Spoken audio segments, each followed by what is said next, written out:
Well, wow. Hey, it's me. Well, hello. Oh man, there's a whole bunch of people in here. Marco, Ground Fog, Stacy, Grizzle Bear, William Hornbostel, Kelly's Mishmash, DC, US 55. Uh Nice suburb. Is that Carbon? It is Carbon. War Room. Uh Unprofessional Dad, what up? Kelly's Mishmash. I got it.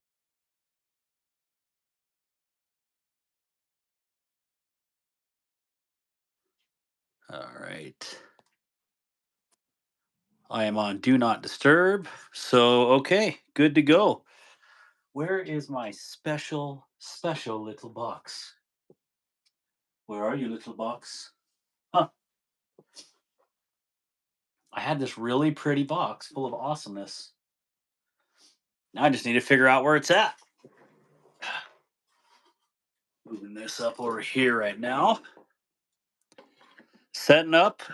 Sorry, guys. If you want in on giveaways, you got to go to Tri States right now because, good Lord, he's got like 350 people in there because, of course, you want free knives, right? So, if you want free knives, a lot of them, that's happening right now. But anyways, hope you all are doing well. Pyro Assassin, how you doing? Good to see you. Level on up. Good to see you. Setting this down for a second. I'm missing a box. No, I'm not. It's right there. Awesome. How y'all doing tonight? Let me know.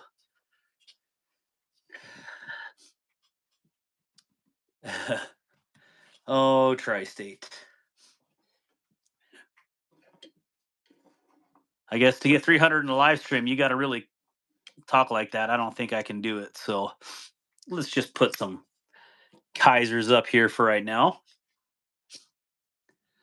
Oh, I can't. Wow, my phone is super dirty. Give me a second here.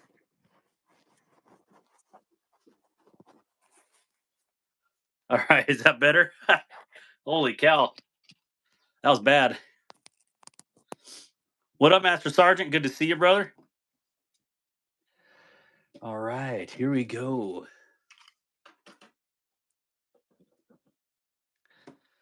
I got so much to put up there, I'm not even sure where to start. Kelly's Mishmash. Brian White.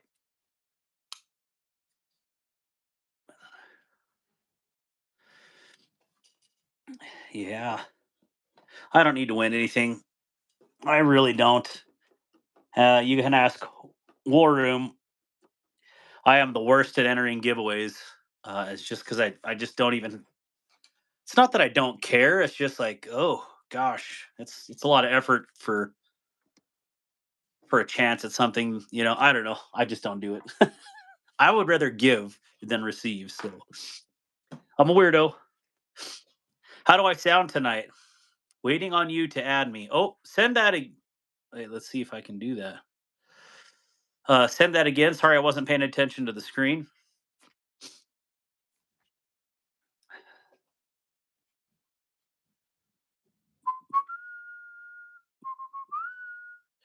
Yeah, let me know what you guys carry today. That'd be awesome. Sound a little duffed up. Yeah, that's for dang sure. Hey, it's the Johnsons. What up, Johnsons? Bro Gene and little man. You sent me a link to join. Yeah, if you hit it again, I could probably accept it. I wasn't paying attention. Hit it one more time, Chris.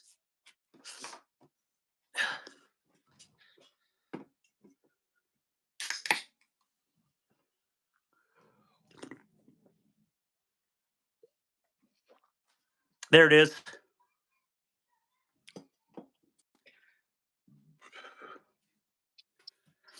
You guys hear me all right? Chris, you there? Oh, yeah. Can you hear me? Oh, yeah. Are you in the bathroom right now? No, I'm right here in front of the camera.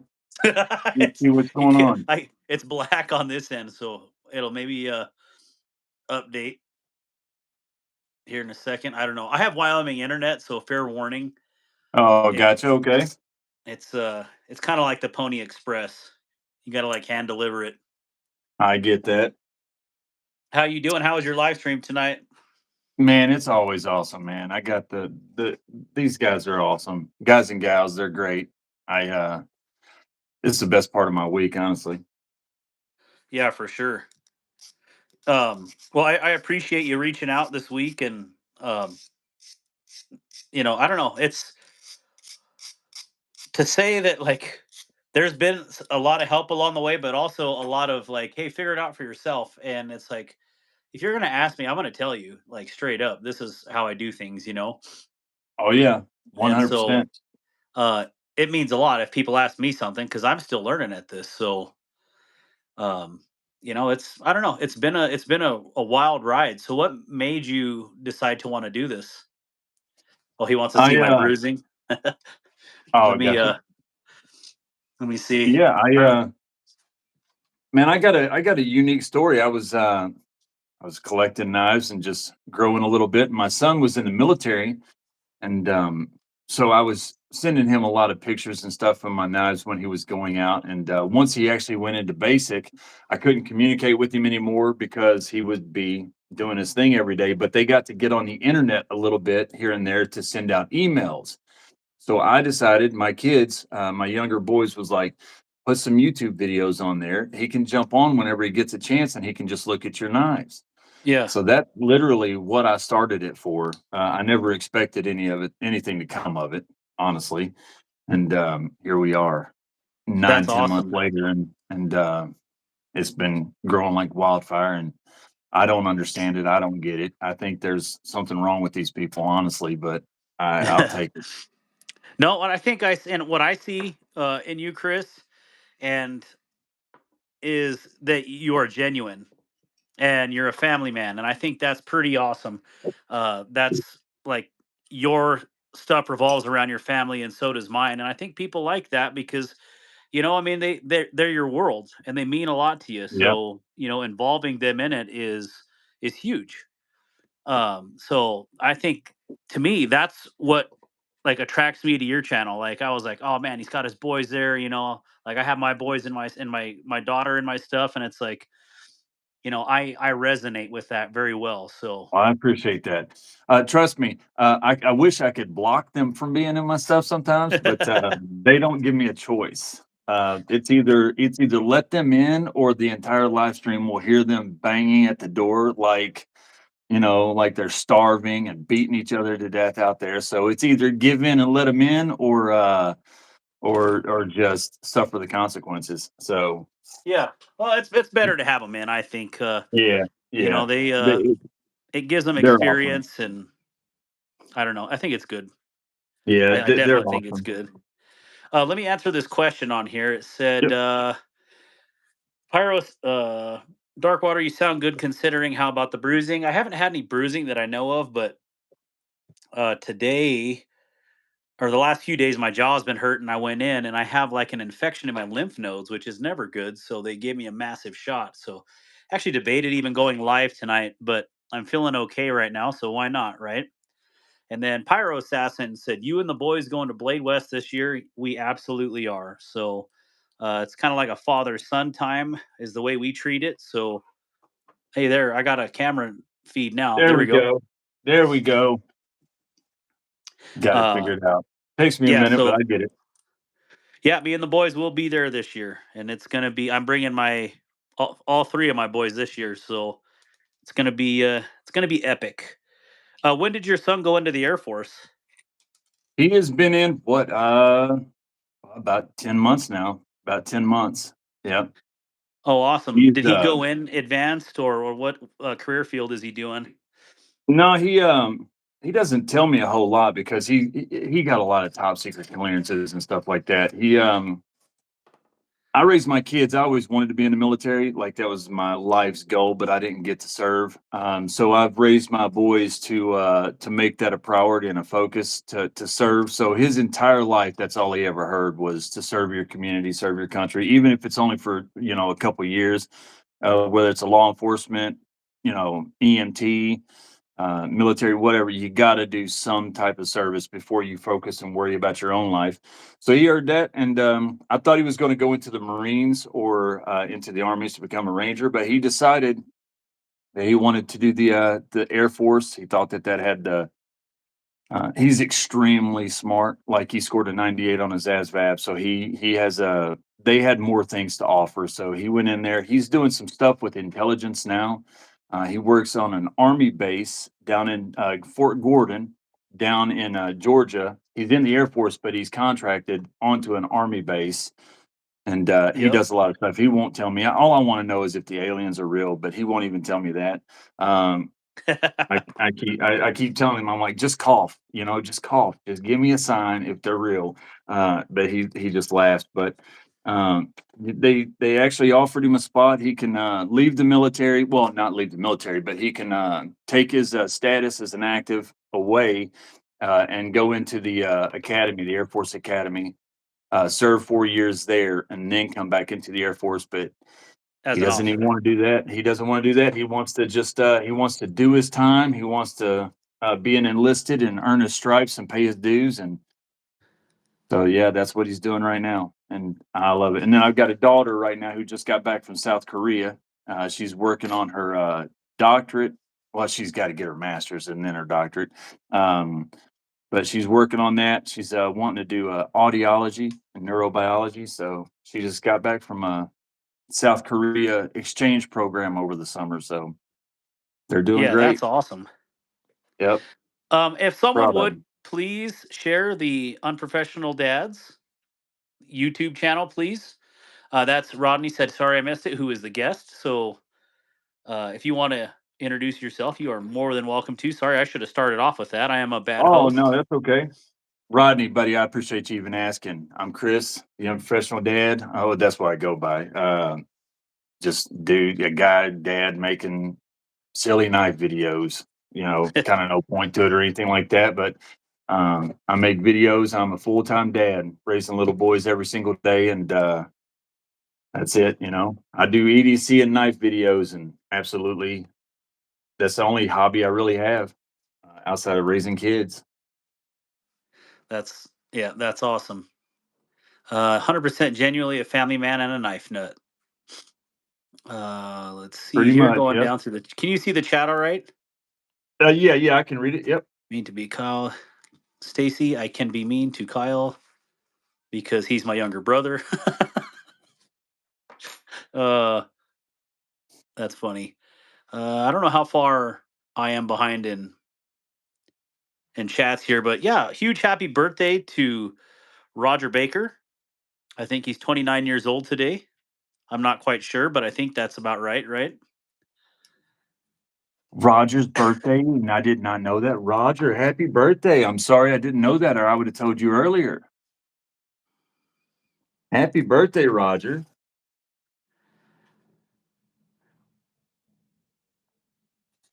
Let's see. War Room. What's going on with Spartan? War Room carried a Spartan Harsey for God and Country knife. Something obscene LEK and Benchmade bailout today. Mick Ranger, thank you for the plug on Tri State. I saw that. That was awesome.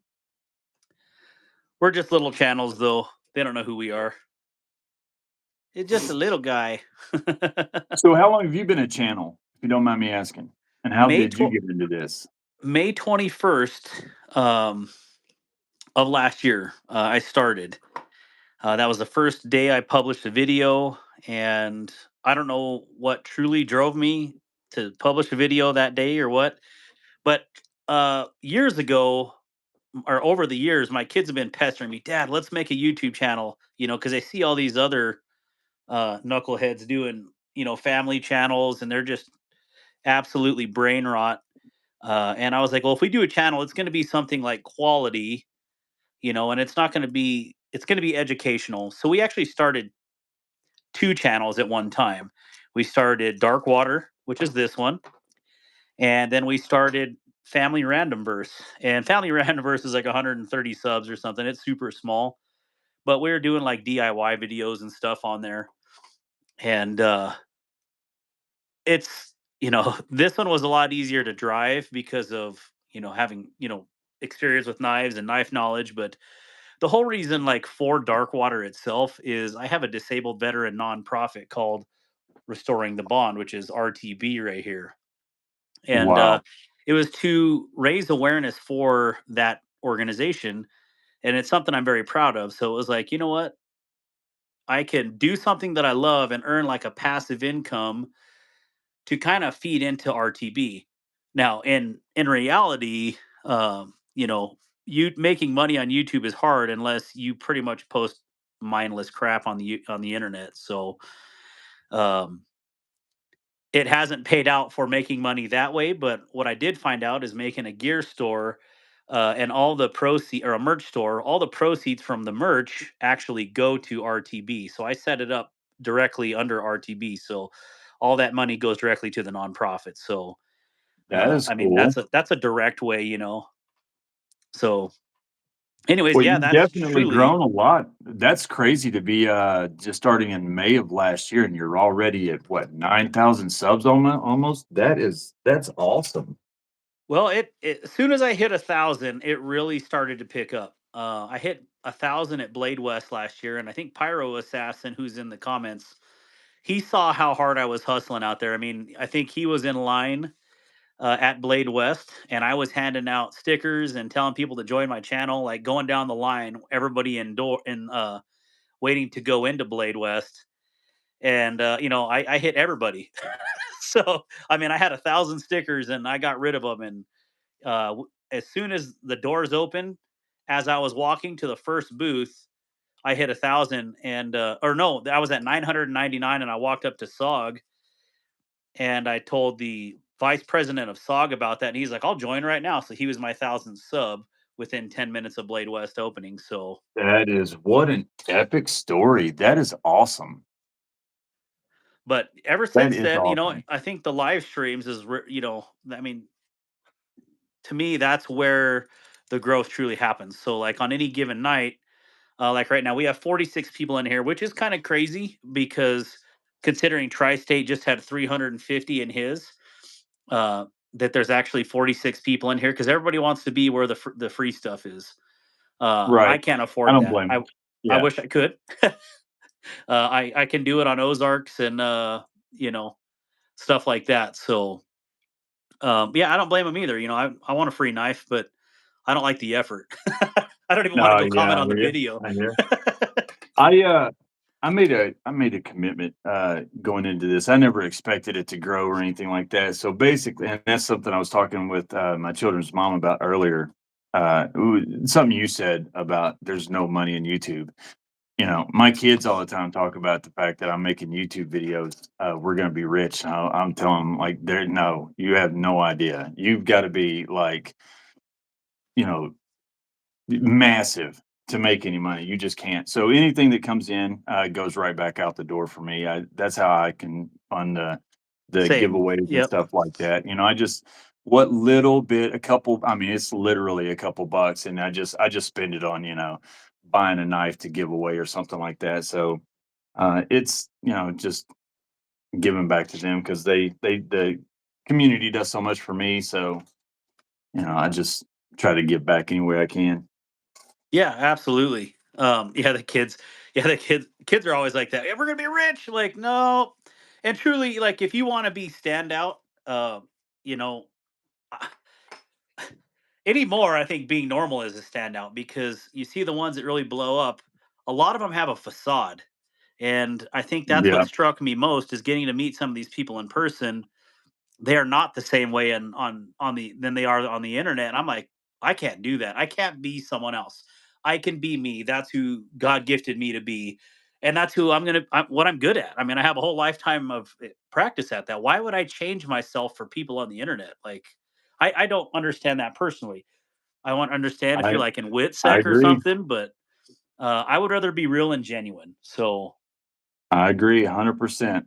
I would rather have 100 viewers that and subscribers that know me and that are genuine than, 100,000 and I gotta fake it every day. I was in sales for a long time, 25 years, and I always felt like I was on stage and it's just, something that's uncomfortable. So that's the great thing about YouTube. You really do get to just kinda vent and talk about stuff that you enjoy, and some people will watch, some people don't. I have a saying I say with, knives that there's a knife for every hand and a hand for every knife.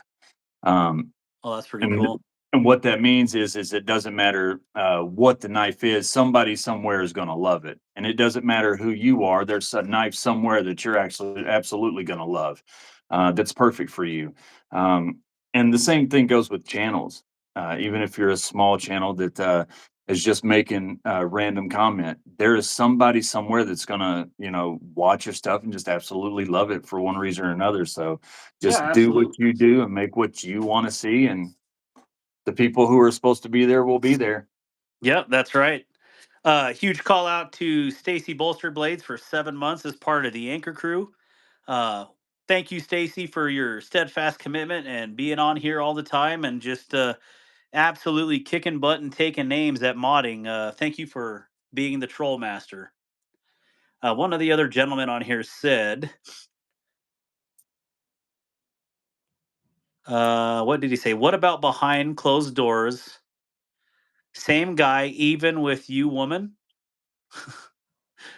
Probably another troll, but yeah, same way behind closed doors. I don't put on a facade. Same person always. I can explain what I'm doing here. Uh, One of the subscribers really liked this knife and wanted me to mod it for him, and it's the brand new concept.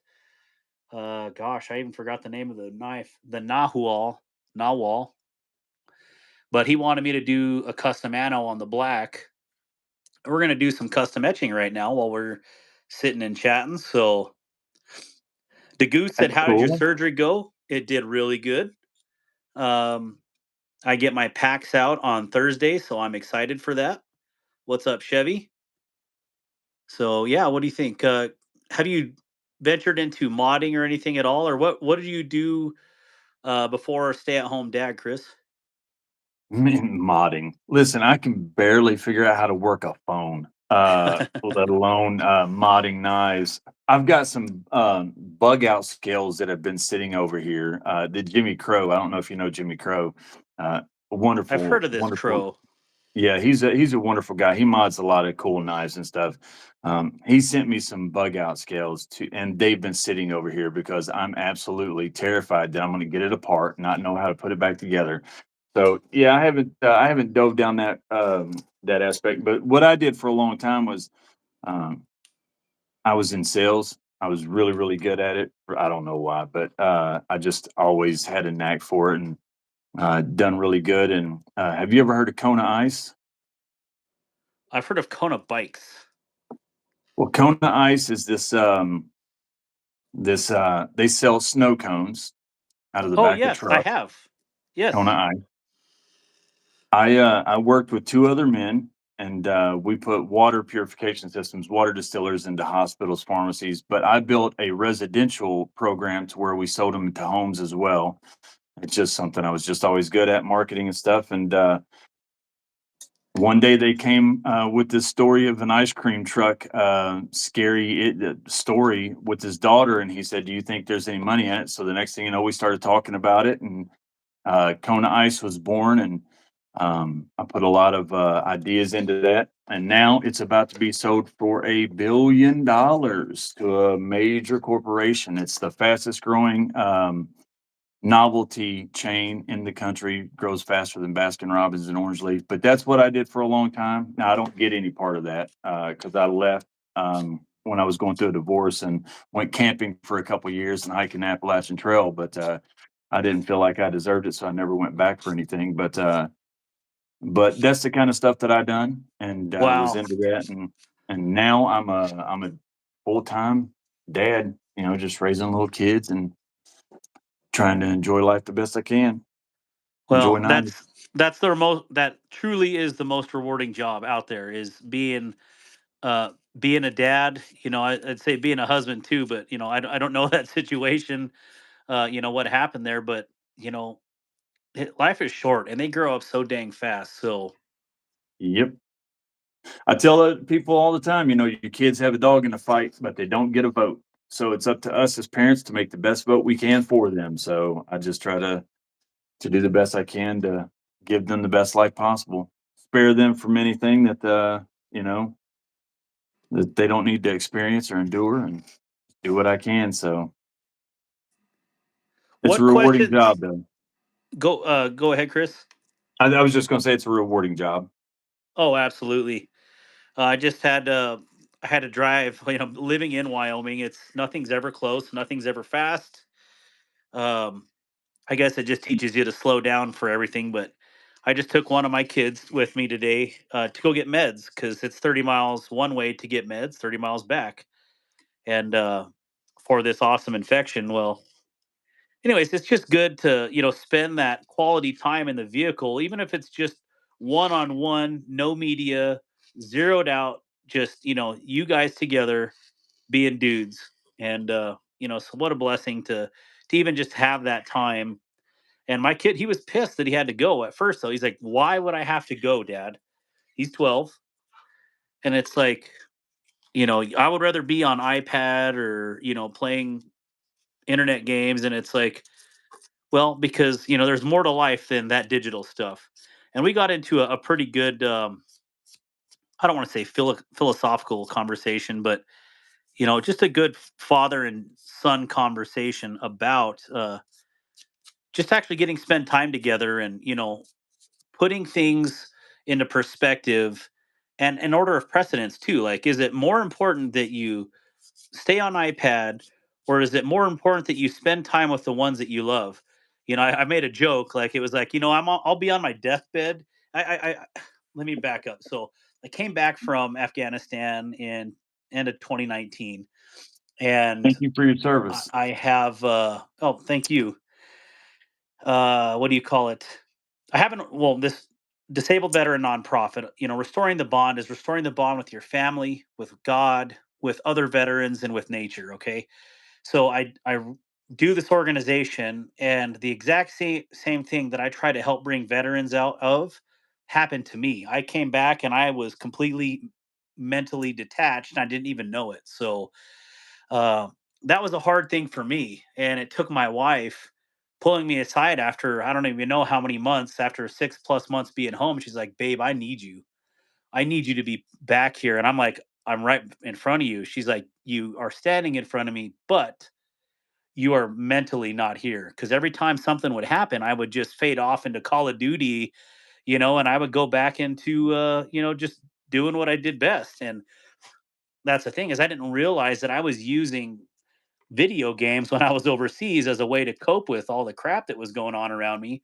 And that same thing happened to me coming back, and I just completely blocked out my entire family. And that's like the worst thing that I could, I felt like I could do. And here I was the person doing it. So that day I deleted that video game. And so to get back to this story that I'm telling you, is I tell my kid, on my deathbed, how would you like me to look you in the eye and say, Ty, hey, I want you to go and I want you to take over my Call of Duty account, just so you can have all those awesome skins that I bought on there. I said, do you think that that's something that actually has value? Or is it more important that I'm with you and you are with me on my dying breath? And I said, putting that into perspective, it's like, okay, yeah, all this digital stuff will fade.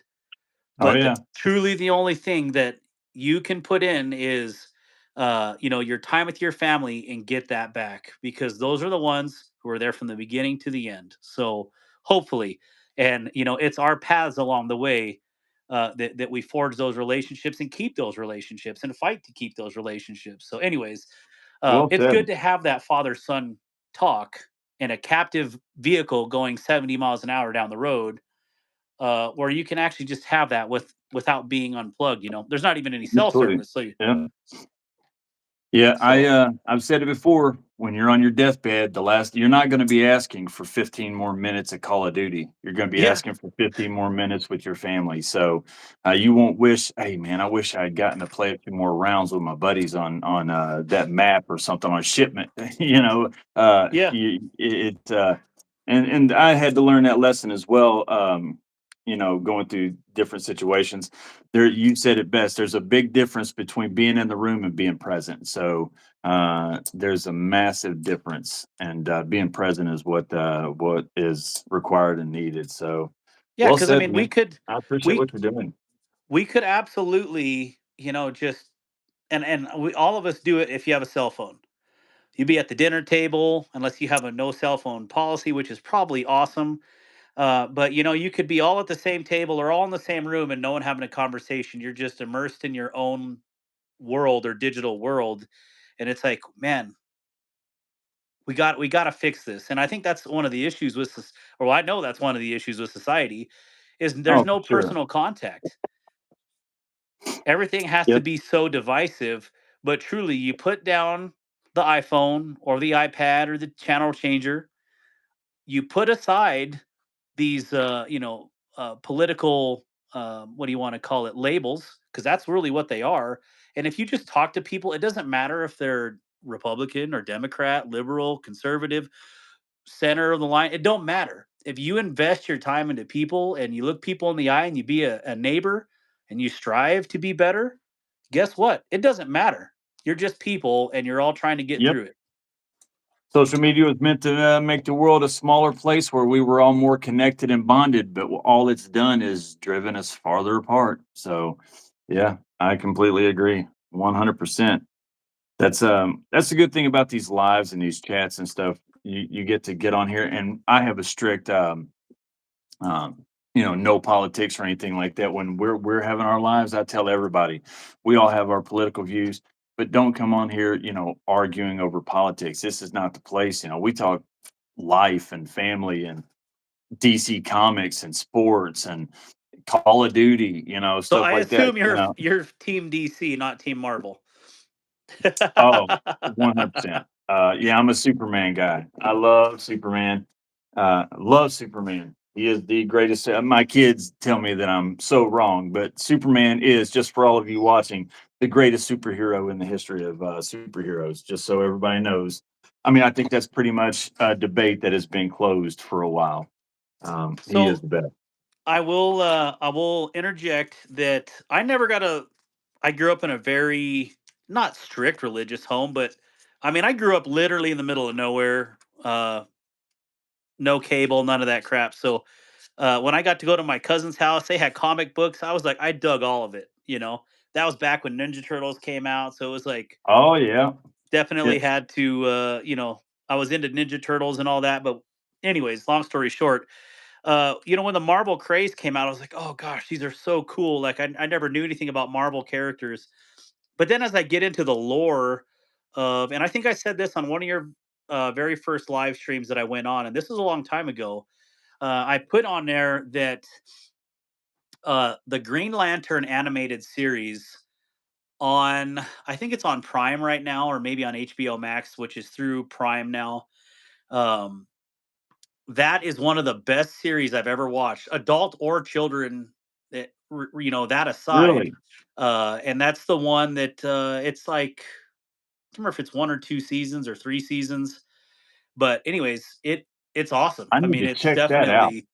it's definitely worth it, and I love the lore of the Green Lanterns, but I get into it and it's like oh it's all fantasy is what it is, but it's fun. I do enjoy that like the different Lantern Corps mottos. I didn't know they were all so different, but yeah, they're Yeah. definitely Have you different. watched, Crisis on Infinite Earths Part 1, 2, and 3? Yes. Oh, yeah, I just watched those 2 nights ago, man. I binge watched those. Those are great.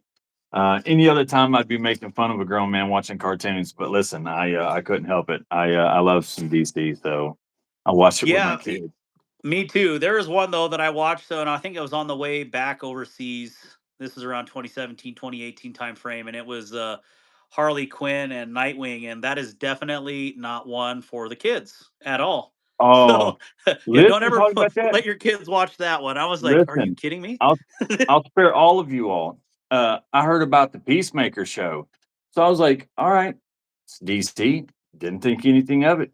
Turned it on. Apparently, I never watched season one, so I didn't know anything about it. I just knew him from Suicide Squad. So I turned on the first episode of season two the other day. Made it about 10, 15 minutes into it, and yeah, I was like, "Yep, I'm glad that my kids were not in the room right now for this." Yeah, so just anybody that don't wanna see that kinda stuff, that show is crazy. It makes adult content look, Well, let me that's tell just you. it. Is you know that Yeah, that saying, "Be careful, little eyes, what you see," is a thing for a reason. Because yep, I remember things from when I was a kid. It's like, okay, I probably should not have been exposed to that at that young age, because I remember things in vivid detail that no kid should ever have seen, let alone adults. So it's yeah, like, you know ain't what? that true? You don't forget that stuff, and No, that it's you do true that not. It sticks with you. the eyes and ears are the gateway to the soul. So, Hey, by the Ernie way, you've got, Mahia, sorry, go ahead, Chris. no, I was gonna say, by the way, you've got a really awesome, group of people in your community, man. I know a lot of these people, and you've got the best salt of the earth people in here. I know a lot of these people, and they are fantastic. Well, this community is a good one. So, Yeah, uh, you got some really good people in your chat right now. Boner says hi. Ernie Mahia, cool to see the unprofessional dad on here. The current movie sucks though. I didn't. My That was wife loves Batman. They're Batman. talking about Batman. Yeah. All right. If you guys have any DC questions, please ask Chris right now. I need to go watch the scale real quick before I dip. So if you Chris would take over the stream for Yep, a second, absolutely. I'm gonna run Absolutely. up and do that. It's I'm good to doing see you this is guys in for here. Ernie Mahia. This is his knife, so he is in the chat, at least that I saw. All right, I'll be I back was in a actually moment. looking, all right, go ahead. Yeah, I was actually looking at that knife earlier on Blue Ridge, thinking about getting that knife. That's a great knife. Dragoon, what's up? I'm professional dad. I'm glad to see you here, man. I remember when you barely had 500 subs. Keep up the awesome 3 night challenges. Thank you, man. I appreciate it. The 3 night, I didn't do one today or yesterday. I took the day off and I slept through the day. I need to get one posted when this is over. I'm glad you guys like them though. That's awesome. Really? Tri State just shouted me out? Wow. That is crazy. Tri State is awesome. That is crazy. I can't believe that. Do you, that's the only way to dip. That's the only way to dip. The hands have to be on the hips for sure. Rodney, I do a 3 night challenge every day. Well, I took yesterday out, but a 3 night challenge. What I do is I take three knives that are similar in one way or the other. They might be similar price range. Um, I used to do three different knives of the same type of knife, like three different fixed blades that were similar, or three different folders that were similar. Right now, we're on three different knives of the same price. So I'll take $100 value. I pick three knives. It might be a fixed blade and two folders, or just three knives that are $100. I show them on a short. These are the knives. I do a brief description, and I ask the people to pick which one's the best and why. And every day we do a 3 knife challenge. I show three knives, and the community gets to pick the best knife that they think is, and you get all the different answers. And people will tell you which one they think is the best, why they think it's the best, which ones they don't like. And I started that as a way of, because I was new to knives and I didn't know a lot. So it was kind of a way of having fun, but also disguising my attempt to learn from people. So I would take knives and I would show them, hey, pick the best of these three and why you think it's the best. And that's the way I learned a lot of my knife knowledge. And since then, we've had hundreds of 3 knife challenges and they have been great. I've learned so much from them and we have a lot of fun doing them.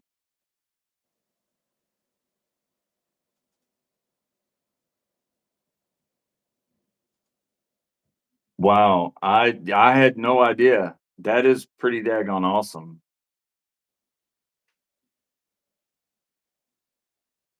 Really? That is crazy. Tri-State did that, Jim? That is wild. Matt, what's up, man? Man, you guys are awesome. There's a good group over here, which doesn't surprise me because Dark Water is awesome. I wish I had gotten to talk to him a lot way before. The fact that he's a vet and what he's doing with that nonprofit is fantastic. Hold on, Nook, buddy. I'll take you out here shortly. I think he sees a dog or a cat out the window. He's wanting to go play.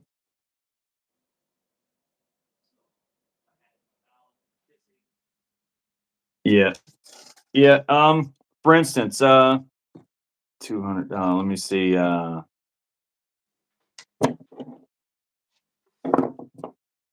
right, I'm back. Sorry.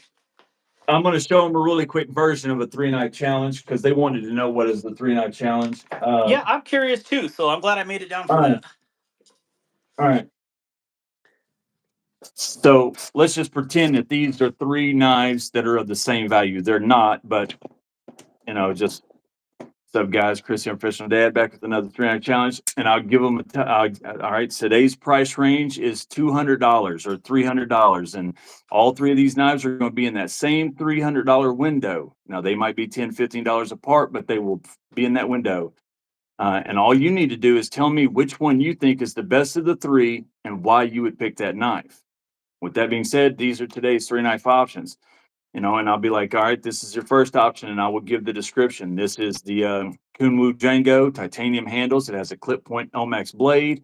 It does have the crossbar lock, milled pocket clip. Fantastic, high quality EDC knife. The next knife is a classic. This is the Zero Tolerance 0562.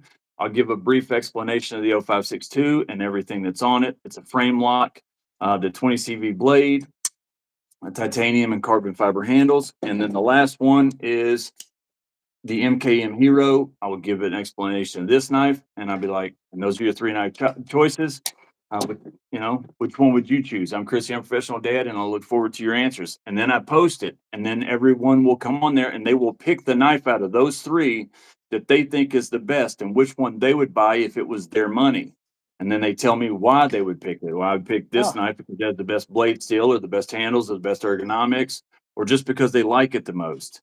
And every day we have 3 knife challenges that are knives that are $20. So we'll have 3 knives in a $20 value. Come here, Nook. We'll have 3 knives in a $20 value. We'll go $100 value. We'll go all the way up to $500, but we always compare 3 different knives that are similar. Some days we'll do a fixed blade and 2 folders, or 3 fixed blades. So it just varies. But people love them. Come here, buddy. that is super cool. I see your videos, and that makes a lot more sense now. You explaining it to me what it is. Um, tell me what. Um, Sorry, I'm tell me right a here. couple of like. Tell me 3 tiers of brands this year that kind of took you by surprise. 3 brands that have took me by surprise. Um, I would tell you 3 brands that took me by surprise. Uh, Number one is Migaron. Um, when I Amen. was learning, knives, I was learning all of my brands from Knife Center, Blade HQ, stuff like that. So I was hearing, because I'm still new to knives. I've only been collecting for a very short period of time, so I didn't know a lot about knives. So all of the knives that I was learning was all of the big names, the Civivi, Kaiser, Kansep, the big name knives, and I didn't even know about them until recently. So Migaron to me was nothing but an Amazon brand. And I kept hearing about these Migaron knives. People were suggesting them. Won't you try them out? Finally, I needed to get some videos of a particular kind of content, budget style knives in a price range. So I ordered a couple Migarons. Since then, Migarons, I am such a massive fan, um, because they're just so good for what you pay. Probably, Do you want to know what strikes me about Miguron? what's that? Is their consistency from their $25 knife to their $500 knife. It is literally built by the same dude. I think that's Yeah, incredible. Yeah, they're fit and finish. To me, they're like petrified fish and Miguron are very similar in their fit and finish. They have similar feels and styles. Um, I'll tell you another one, and honestly, these are all budget brands because I think when you get up there into those mainstream brands like the Civivi or We or Concept or anything, you know, you know what to expect, and they're pretty standard across the board, and that's why people like them so much. Um, Probably Olatans is another brand that have come out of nowhere, and they've got some really nice budget knives, that are really affordable. I They do want make to get good an 14C. Olatans.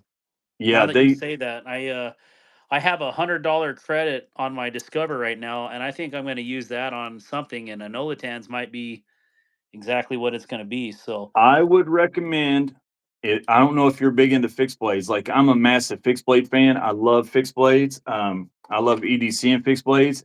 And to me, the $100 under $100, I think the Mink is the best fixed blade for EDC. I love the Vosteed Mink, and because of that, the Olatan's Go 63 is a home run. It is such a good fixed blade. 14C, it has a similar look, style, and vibe to the Mink. I love it, and it comes in right at that $48 price point. So ooh. it's really hard to beat that, what you get for it. If you want a fixed blade, that's the one I would recommend. But honestly, all of their knives, Olatans are fantastic. They really are really, really good knives. And the last brand would probably be, I think Vosteed right now is putting out some of the best EDC options. I mean, there's a Which lot of one brands, is? but Vosteed, I mean, they're putting out some bangers right now, man. Some really good The Croc and you know, uh, they got so many daggone the Valhound and the Hedgehog and they've just got so many good knives coming out right now that are just really, really good EDC options. You're still getting some premium feel to them with these $125, $140 knives. They're giving you a lot of premium feel, but man, they are great. Every Vosteed that I've ever had is a great EDC option. They make nothing but home runs, Yeah, in my Vosteed opinion. is they're absolutely awesome. I'm a little dismayed at the like the PSYOP 299. I really pressured Yue into doing that one this last year because I wanted a mid-size PSYOP, Oh yeah, and I asked him like, "What's the backspacer?" He's like, "Oh, stainless steel." I'm like, "Why?" Like you are promoting making a DIY knife for these bolsters, but you handicap us with a stainless steel backspacer. Oh, it's for weight and balance. That's cool, but people I think people want to see like awesome colors versus more like, oh man, it's a literal 50-50 weight distribution. They're like, I don't care if it's 46, 56, you know?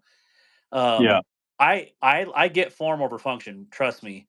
But on something like that where it is a premium knife, like I would rather definitely have titanium than a stainless steel backspacer. Like I just felt like that was a miss, but that knife itself is a home run. And yeah, you're right. Vosteed is absolutely killing it. I absolutely They're doing agree great with stuff. Miguron stuff too. I've never tried Nolatan, so that'll be up next. But let me uh, comment on here. We're missing a Yeah, bunch of go for it. comments, but Ernie Mejia, what do you think of this? The first one I did was 30 volt, and it was way too dark. And this one is 33 volt, and it looks really electric in here under the bright lights. But this is going to be pretty much one of your closest match, and I can go lighter. But I think that looks really good right here, and I think the chat is agreeing. But yeah, it was a lot darker. I didn't like it, so I went one. Uh, well, I guess I did 3 volts higher, so basically 3 shades of blue higher. All right, so he says he loves it. All right, so we'll do the other one, and we'll do this on live so y'all can see this. So here's your gray, um, and here's the blue next to it. So yeah, that is a pretty dramatic difference as far as your blue to black. And it is with these carbon scales, they're super chaos. Like there's nothing uniform about it. So yeah, I think that looks awesome. Yay for guests. Don't forget to strop. Oh yeah. So as soon as I'm done with this, I gotta strop a knife. And had a special request tonight to show or ask how I strop knives. So we're gonna do that. Do you have And a favorite sharpening equipment or machine, or what would you call it? Just what brand do you like the most? Is I it use this work? right here. No, I mean like Work Sharp, or do you like Right Lansky? Do you, oh right here, yeah, brother. yeah, And I mean that I do have a fixed angle that I have on loan, but I 99 times out of 100 will use uh let me grab this real quick so you can see uh where is there it is. So I have two pieces of gear I use all the time. A really beat up strop, yeah. okay? Plain or I got compound and plain. And then I use a Falkniven DC3, and this is what I carry in the field with me when I'm hunting. So I'll have a stone edge and I'll have a diamond edge, and that's it's just to set a burr or take off a chip, etc. And then the rest is stropped out. So that's literally how I sharpen knives. And it may not All right, be. I mean, it's definitely hair sharp, but it's not like surgical. Like we'll just say right. Rodney in the chat. Huge shout out to Rodney for the channel donation. Thank you so much, brother, for the channel donation. That means truly a lot to me, and I will get that stropping here in a minute. Let me dip this while we are waiting. And this should only take a few seconds. I realize I don't need to dip the whole thing in there because I'm only doing the front half of that. All right, so now it won't let it go away here. There we go. I like the blue, man. I love the scuff finish. It is gorgeous. All right, so that one should be done. Oh man, that was all twisted up in there. All right, there we go. So here's the other one.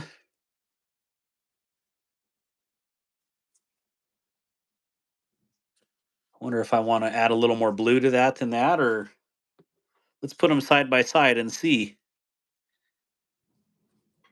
Okay.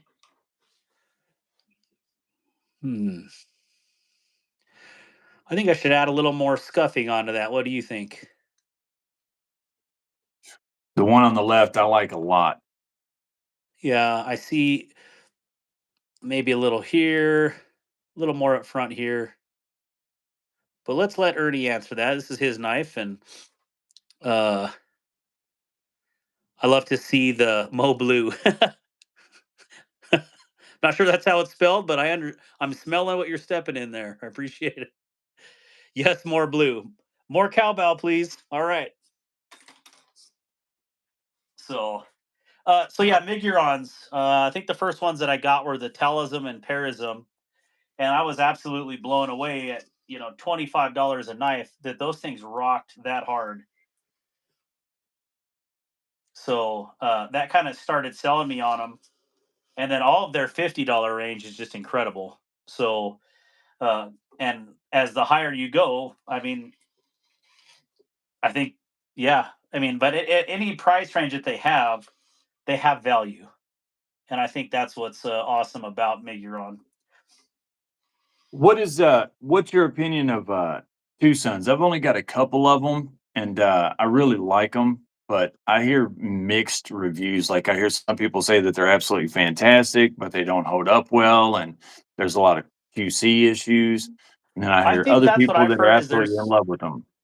yeah, I've heard there's a lot of QC issues, but I truly the ones that I've all had have been excellent. Let's see, what do I have? I have one close to me right now, but let me throw this in here. All right. But yeah, the every one that I've had has been good. Now, there's a couple that I anode for Hog Road, and um, they had like super tough detents. In fact, actually, one of the ones that I had a tough detent, but after learning how to tune my own detents, I could care less. Like that's a good way to pick up a cheap knife on the secondary because people don't want to mess with that. So they'll sell a knife for half plus off. And if you can figure out how to do a detent, you can, get them for a steal. So, All right. and it's not hard to fix a detent. So the TS 390 is a chunky knife. Oh yeah, there's more blue there. All right, what do you guys think about that? My favorite model, Dragoon. Man, that looks good. Buddy, you're good at what you do. That looks like a different blue, but it's just a different angle. Yummy. I don't- Yummy. So, I want to give a huge shout out to hey, you're the best, Stacy. BA Blue. That's awesome. All right, I got to put this down for a second. I need more than one phone stand. I've decided. I just have a cell phone, and that's how I do all this. And I really can't invest any more than that into it. So, all right. So I got to get the leave the sharpener out for that request. All right. You guys want to see me botch this assembly? That'd be cool for everybody. So, what do you think about taking apart crossbar locks? Me, I listen. I don't take anything apart. Listen, I barely take my clothes off when I'm getting in the shower. Like I don't take no scales off. I don't. I'm so afraid of that stuff. I do no talk about it on the channel all the time. Those of you, those there's plenty of people in your comment section right now that will tell you, literally, I've had those scales forever, and I have like I'm so hesitant of doing anything on a knife because that's just like I'm smart enough to figure that stuff out. It's just I never took enough interest to become mechanically inclined and like tinker with stuff. And like everybody says, well, watch YouTube videos and stuff and you can learn. But when you're as strapped for time as I am with the boys and then trying to make content, it's hard to find that extra time to watch those videos and learn. So uh, I I agree. whatever the knife comes out as the box, that's how it's going to stay when it's in my collection. That's awesome. My three favorite two sons are the 396, the 333, and the 496 fixed blade. Let me grab before I forget here. I may have another one too. I'm just spacing it, but this is one of my only integral or integrals, and Oh, that is sweet. but it's a mean little knife, That is and sweet looking I right thought it there. looked like like the butt end of a shell right Yep. here, like a 45 Hell, yep. ACP, and then a struck one on the other side. So the TS 142 by Mazwan Mokhtar, and yeah, this thing is an absolute beast. What's your favorite round since you mentioned 45 ACP? I don't get to talk Um, about firearms on my channel, and I love them so much. Well, favorite round, just for ease of usability and availability right now is probably 9 mil, just because of those factors alone. I absolutely love 40. I love 45. 357 is just an absolute hammer. 38 special is severely underrated because of uh, I guess price versus practice. So I don't know. There's Yep. so many like handgun rounds, and then as far as rifle rounds, I'm a 7 millimeter fan all the way. Although I do now have a 6 and a 6.5 millimeters, so and 30 cal. So What do I you have hunt? I hunt elk, I hunt deer. Well, basically anything with four legs. That And is awesome. so that's what I grew up doing in Wyoming is actually hunting, and so I think Garrett that's in this chat, he's from Wyoming too. I am pretty sure he's a hunter as well. But yeah, that's kind of what we do out here. That is like you get off, you go shoot, and you have fun. So I was always big into like waterfowl and dove, duck, goose, stuff like that. Turkey. Never got into deer hunting a lot. Went boar hunting once in Florida. I want to do that again. I'm really wanting to go like you talk about these elk and stuff like that. Man, I'd love to do it. I'd love to do it one time. I just haven't got a chance to, but I would love to. Oh, it's elk is something else, especially if you're able to hunt elk archery in the rut when they come in all hot and heavy, and that's just something else. You're like, am I going to get killed here, or what's the plan? Because this doesn't look safe. Elk hunting is a riot. So, but I am a mule deer hunter through and through. The love of a big mule deer is my absolute favorite. Uh, but everybody that like, especially the disabled vets that I take out, they want to come out and get a big old Rocky Mountain bull elk, you know. So I've Yeah. been doing a lot more of that because that is clearly the popular animal to hunt.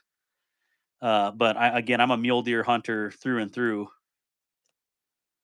So I man, Montana, Wyoming, all that over there, man, it's just it's so daggone beautiful. I want to get back over there. I went hiking across the western United States and I hiked a lot through that 2 years when I camped and stuff and hiked and I did a little bit here and there, but man, I'd love to go over there and really just go love to go over and spend more time. It's just a beautiful part of the country. it is. Man, you're lucky. You're definitely. I mean, don't get me wrong. I live in the best state ever, go Big Blue, but it is what it is. Well, Wyoming's that's got to be pretty cool. I tell a lot of people that like you we always want to go and see other places, but have we really like explored the places where we live? Because I haven't. I mean, like even in Wyoming right now, I mean, there's glaciers and stuff here that I've never seen. There's things that like I need to go out and experience here before I go elsewhere because also I'm an elected official in Wyoming. Like I gotta put my money where my mouth is, right? Like know what you're representing. So Yeah. ooh, You ever see those? Come to Tennessee, come to Virginia, come to California. You ever see those commercials where they're advertising like state sites and landmarks and stuff, trying to get tourism? Um, yes. I can't remember. I think I was in Mississippi or Alabama, and I saw one for Kentucky, come to Kentucky. And I was sitting with a few people, and we were all from Kentucky, and they were all sitting there like, I had no idea all that was in Kentucky. I'm like, man, that's pretty crazy that we lived there and we had no idea all that stuff was there. So yeah, that hits home what you're saying. That's true. We got to check out where we live. Yeah. And that's just it. You're like, well, I can always do that. Well, you'll say that until you go to your deathbed and you never did it. So like go see Yep. things in your area. Go enjoy what you have. I mean, every state has history, good, bad, or indifferent. Go out and check in what you have in your area. And yeah, like I love like because you can go out here and explore um like crazy, and you're not going to run into anybody. Like I literally you could be out, I mean, you can get lost. That happens actually quite often, and that's Yeah. why. And I'm on search and rescue also out here, so you gotta, you Daggone, know. you're doing it all, man. You're a jack of all trades. Well, I don't. Yeah, I definitely have many irons in the fire. So yeah, I'm an elected official. I'm in the reserve now. I mean, I've been in the military for almost 25 years, and Wow, man. I admire then and respect you so much. no, no, I'm it's not just saying that, I like, love what I do, literally, man. man, that's pretty awesome. I absolutely love what I do. So That um, is awesome. no thanks is needed. I do it freely. You know what I'm saying? Well, idle hands is the devil's playground, so you definitely keep I don't yourself have a lot of busy, free so, time. I'll just put it that way. yeah, that is pretty daggone I'm surprised you can even, host a channel with all that going on. It is hard. I'm not gonna lie. There are times where I'm like, man, I really can't go tonight. But if someone asks me like, hey, you going live tonight? I'm like, yeah. But it's just that's the way it is sometimes. I mean, sometimes you can, sometimes you can't, and I don't know. Ooh, I wonder. Uh-oh. You think I should do this pocket clip with some scratch on there too, Ernie? Uh-oh. Yeah, missing 401 country. I think that is a show about those hikers back east, isn't it? Do it. He wants some blue on there. I knew he would. He's like pro bono, right? So yeah, there's always something. So between the nonprofit and this Navy commission, there's always something going on. But I think it does keep you going. It keeps you young. We also are a kennel. We raise German short-haired pointers. So we have a litter right now Daggone. that's a week old. And yeah, there's always something. And my wife is equally as busy as I am. Like she does a lot of work with nonprofits, and she actually works with the military too as an ombudsman, and whatever that means. One of the weirdest words in the English Yep. language. I just spoke with my state ombudsman the other day. Such a weird word. But oh, that's what's going on here. Put this in here. That's pretty cool that you work with dogs. I used to train dogs. I did it. Well, I was always into duck hunting and stuff like that, and got into labs. And there for about probably 8, 10 years, I've done a lot of work. I went to some different schools and stuff for it, and got really into to training dogs. Like I was obsessed with it for quite a while. So I still have friends all the time that'll call me and hit me up. And I have a good buddy, Mark Settle. He's a former Marine. He's dealing with a puppy right now, having a lot of issues. And every day he's calling me, how do I handle this? How do I handle that? Dogs are That's pretty daggone cool. well. So if you train dogs, man. So what we've done with these, because I'm tired of getting a dog and you pay top dollar for it because of bloodline, right? That's cool. I Yep. understand that. But if you're getting a dog that you have to start from ground zero, why are you paying that money? That's my personal philosophy. And there may be a huge argument why. But our commitment as a breeder was when we do this, I want a person to get a dog that's been desensitized. So they are not scared of hot or cold water. They're not Yep. scared of sounds, including cell phones, door knocks, sirens, guns, uh, you name it. So we desensitize them through that. We potty train them, we crate train them, we kennel train them. We're starting to introduce scent training because one of the ladies that is interested in it uh, has a cadaver dog and wants a live, uh, like a live missing, like a search and rescue dog. So like stuff like that. So we are introducing all this scent training with birds, bird training. So at 8 weeks, when someone gets a puppy, they've been experienced, they're potty trained, and they're ready to go. Uh, I think that is where you get your value, because if you have to get a puppy and then immediately send it to a trainer to do, spend all that extra money, I'm like, what? Why did I even buy this dog? I could have bought a $500 one, which is a Yeah. joke because you're probably not getting etc. But that was kind of my philosophy, and we're only going to do a few litters. And our whole reason for doing the litters was to bolster our kids' college accounts. So all that money goes into our kids' college accounts. So it seemed like a worthwhile thing. Absolutely.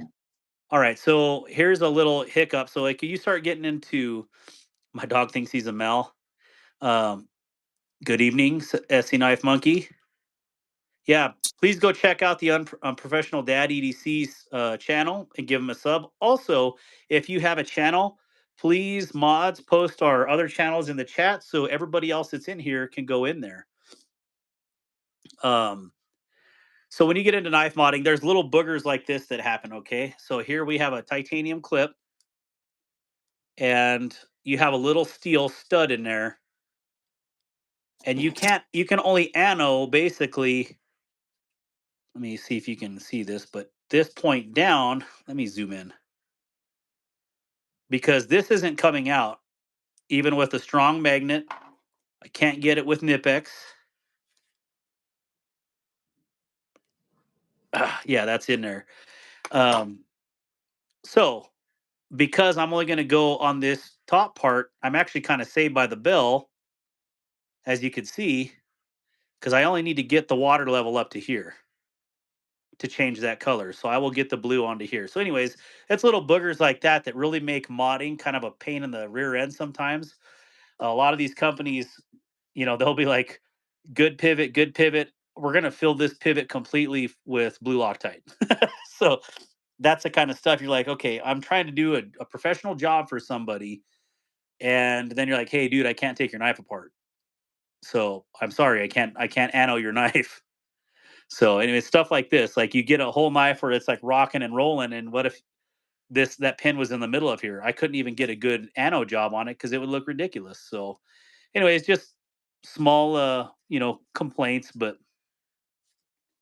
Now, if we wasn't sitting here yapping and getting you all distracted, how long would it take you to do this job, start to finish, if you just sit down and dedicate it to it and just nose to the grindstone, get it done? it depends on the knife model, like what the construction is. Because the different locks and actions, they're all different. So, and then depending on what the customer wants. So, if like a scratch pattern is truly one of the easiest, even though it's taking me time because you see how I'm doing it here and we're talking. But like one of my favorites is, I'm gonna coin this as um like one of my ano jobs is like this turquoise pattern. It's a 3-stage ano. I'll do a teal. I'll do a high voltage teal, high voltage blue, and then I'll do a high voltage bronze. So 3 different stages, and that takes hours because I'm tumbling it for 45 minutes at a time Wow, in that between is each of those gorgeous. stages. So, and this is like super greasy, and clearly the light never does anything justice inside. So, That is gorgeous.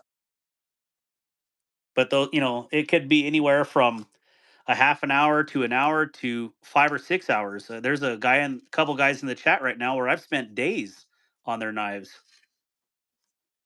So let's see.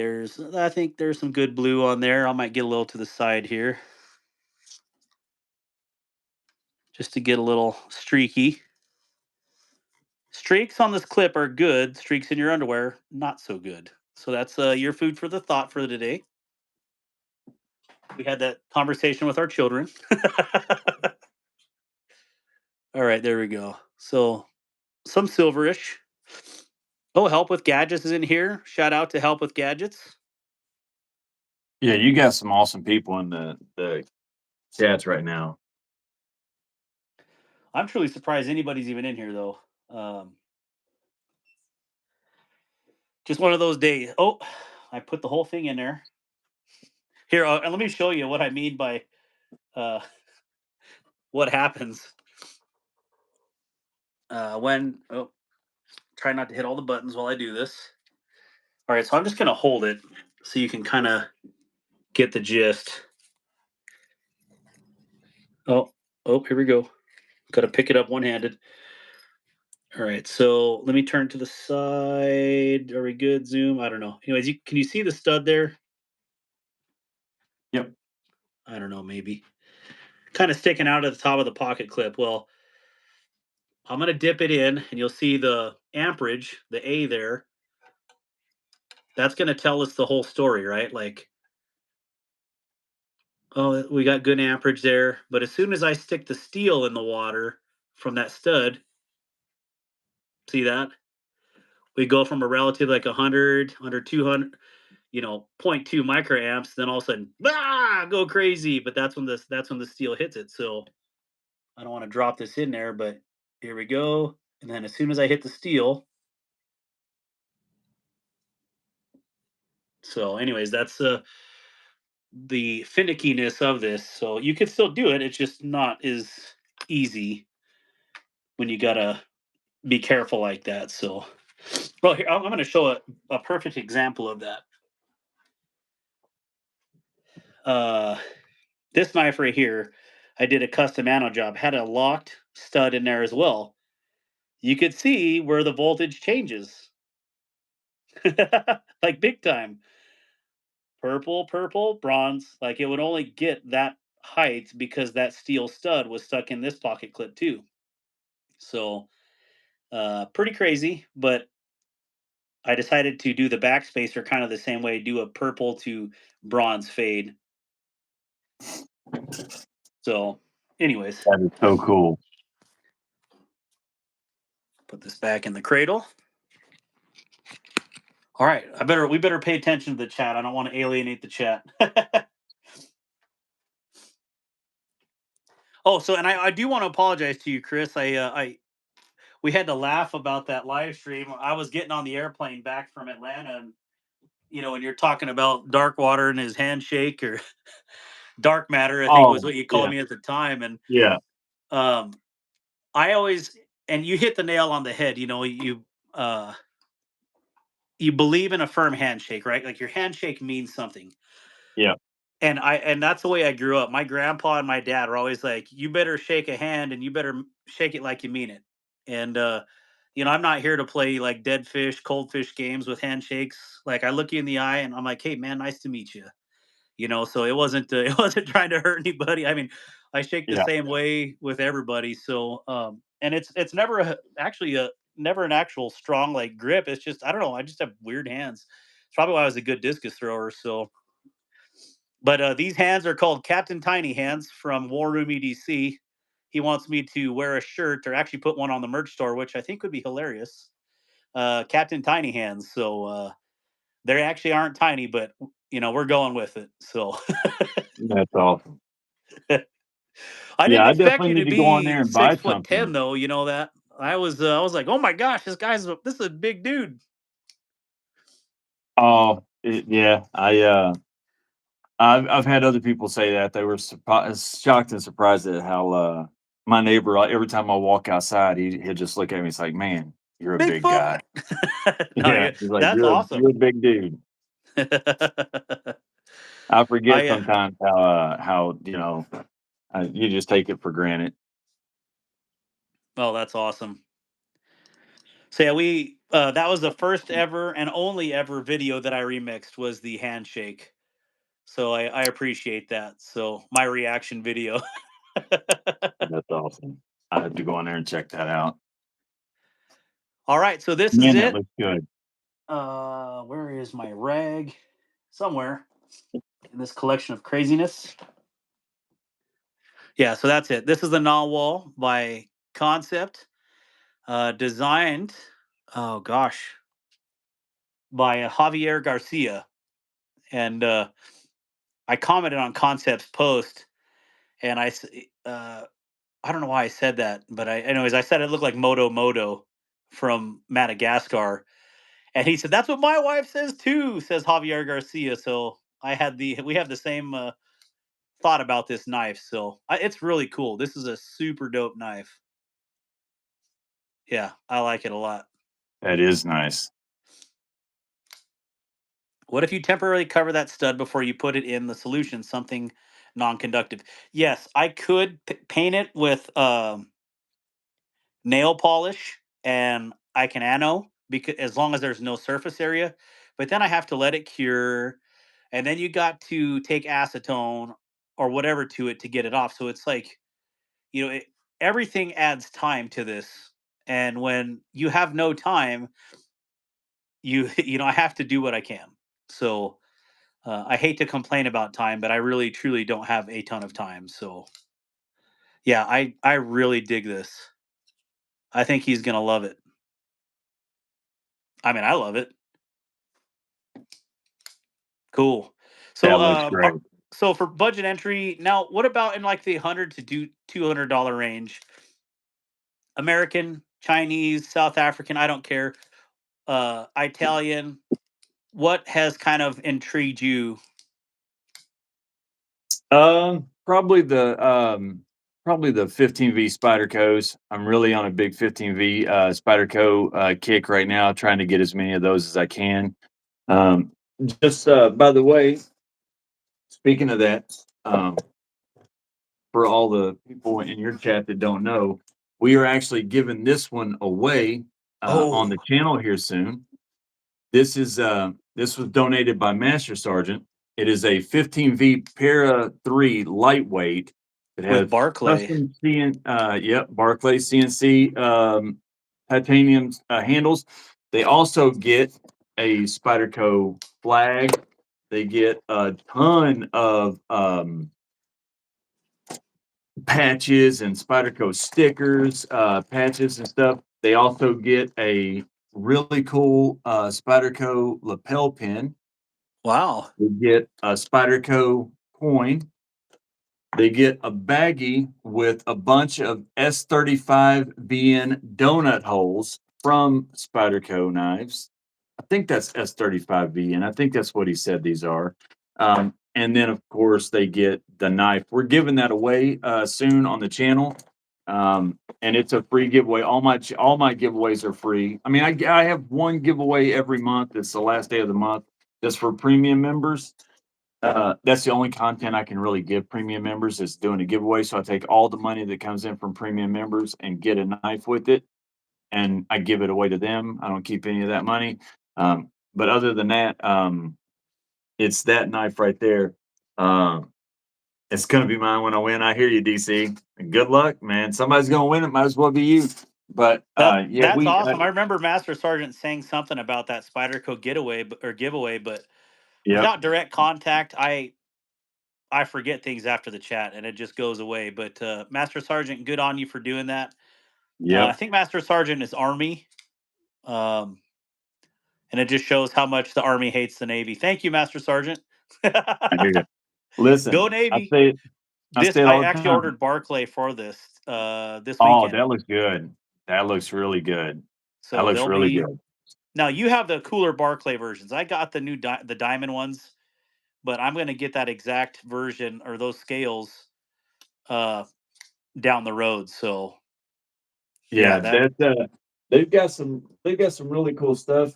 I tell you, I'm also really loving the Chavez blue labels. Those are because I'm a big Chavez fan. I love the skull pocket clip. I think the blue labels are some people don't see them as the same thing, but I think you still get a lot of that same Chavez feel and quality. You're just not getting titanium. You're getting steel. You're getting um, micarta, stuff like that. But I think they're great. I think they're fantastic. I like the blue labels a lot. There's some, and then of course, like I said, with the Vosti, Cancep's got some really good knives in that $100 to $200 price range right now. Um, that Loki, I love that Loki right there. That's a great knife. Titanium handled. I mean, there's so many really good knives in that hundred. I think that's the best sweet spot. There you go. Now that's beautiful. I will trade you right now. That is gorgeous. Man, that's gorgeous. Chris, I would just trade you so you could have some of my work. I mean, that's That is I beautiful, had to man. get a I opened boxes clearly with this one, but the usefulness of the low key, you're absolutely right. I love the way it fits the hand, and yeah, this is a sweet Great unit. EDC knife. Yep. I think that $100 to $200 price range is the perfect sweet spot because I think you're still getting. I mean, I think anything under $100 is really considered that budget end, and that's where a lot of people are gonna or live in that under $100 price range consistently, except for when they're getting that occasionally premium knife. But you're still getting an affordable knife, but you're starting to get into that premium feel, the premium material. So that $100 to $200 price range, you really have the world is your oyster. You can find Everything. titanium, carbon Yeah. fiber, fat carbon. I mean, you can find pretty much anything at that $100 to $200 price range. Um, Dragoon just said the O knife Duron. I don't have that one. I wasn't a big fan of the OAL aluminum, but he did say the Rubato 4, and I think this thing is just crazy, especially when you get it on sale for $100. This is a That is very good beautiful. crossbar lock with the raindrop and titanium, and I mean, just it weighs absolutely nothing. So, um, the You, Johnsons said, "Much love, guys, jumping out." Hey, it's the Johnsons. Thank you for being here. I believe that's the first time I've ever seen them on here, so yeah, they definitely just started appreciate hanging that. out with me as well. Yeah, that's rocking. So I have a weird assortment here today.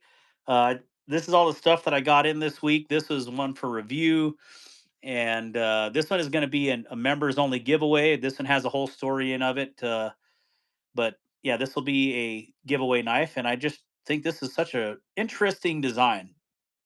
It's not something that I would have like sought out to buy, but I really like it now that I have it in hand. So that is Wow, the you got all Tenable. those in this week for review? That is awesome, man. Well, in or back, if that makes sense. Like this is my Stiffy P, but I sent it out to Kodiak Edge, and he put some custom scales that I had picked up at Blade Show on it. So very cool. A young 16-year-old boy made these scales, and I wanted to support him, so I picked up a slab. And Wow. yeah, I think they're pretty cool. And shout out to Kodiak Edge for doing that for me. That's my adopted brother, Gene Johnson with Little Man. That's awesome, Stacy. Yeah, Dragoon pointed that out that the S35 is done right because it's Kaiser. Kaiser does OEM for Olight, so the O knives, which is awesome. Yeah, you can definitely tell it's a Kaiser by that action. I mean, I think in that to $200 range, like I've been blown away by Asher. Um, I've kind of like formed a relationship with Asher knives, and I I just truly think like every one of their designs is a home run, and they're affordable. And there's other knives, or knives, excuse me, that are in that price range. But I'd say, I think they're what max $140. Uh, this one I wasn't even That's for sure beautiful. about it until I got an Anno one for another guy, and I was like, dude, what? I am missing out on that Asher. I don't know why, and so I had to pick one up myself. So I love the Yeah, that is large beautiful. pivot rings. So, anyways, they're just super slicey, and he always has great materials, and you're under $140 all the time. So I don't have a discount code for him, but I'm still I still like to promote him. So his fixies are unreal too. You said you're a big fixie guy, right? Yep. So I got a couple more in. Uh, have you held an Asher fixie? I have not. Okay, so not that you're going to be blown away over the internet or anything, but let's see. Oh, here it is. So here's a couple. He has two different versions. He has your standard size. It's called Little Buddy, and he has S90 versions. I believe this one is 3V. Yeah, this one's a 3V version. This one does have scales by Knife Addict Dylan, so they don't normally That's come like this. I can beautiful. show a standard one. So there's that. Uh, but then I really love his. This is called the Asher Fixie. I mean, super generic, but just such a cool knife. Uh, yeah, so I have two of these fixies, and I have four of the little buddies. But I also have Those are kids. right That's up kind of my what I. alley. That's why I have a couple. But I just got these ones in, and yeah, they're rocking. Those So are yeah, sweet. so like hot rodded versions, but the standard versions, are just the same thing with just regular handles, right?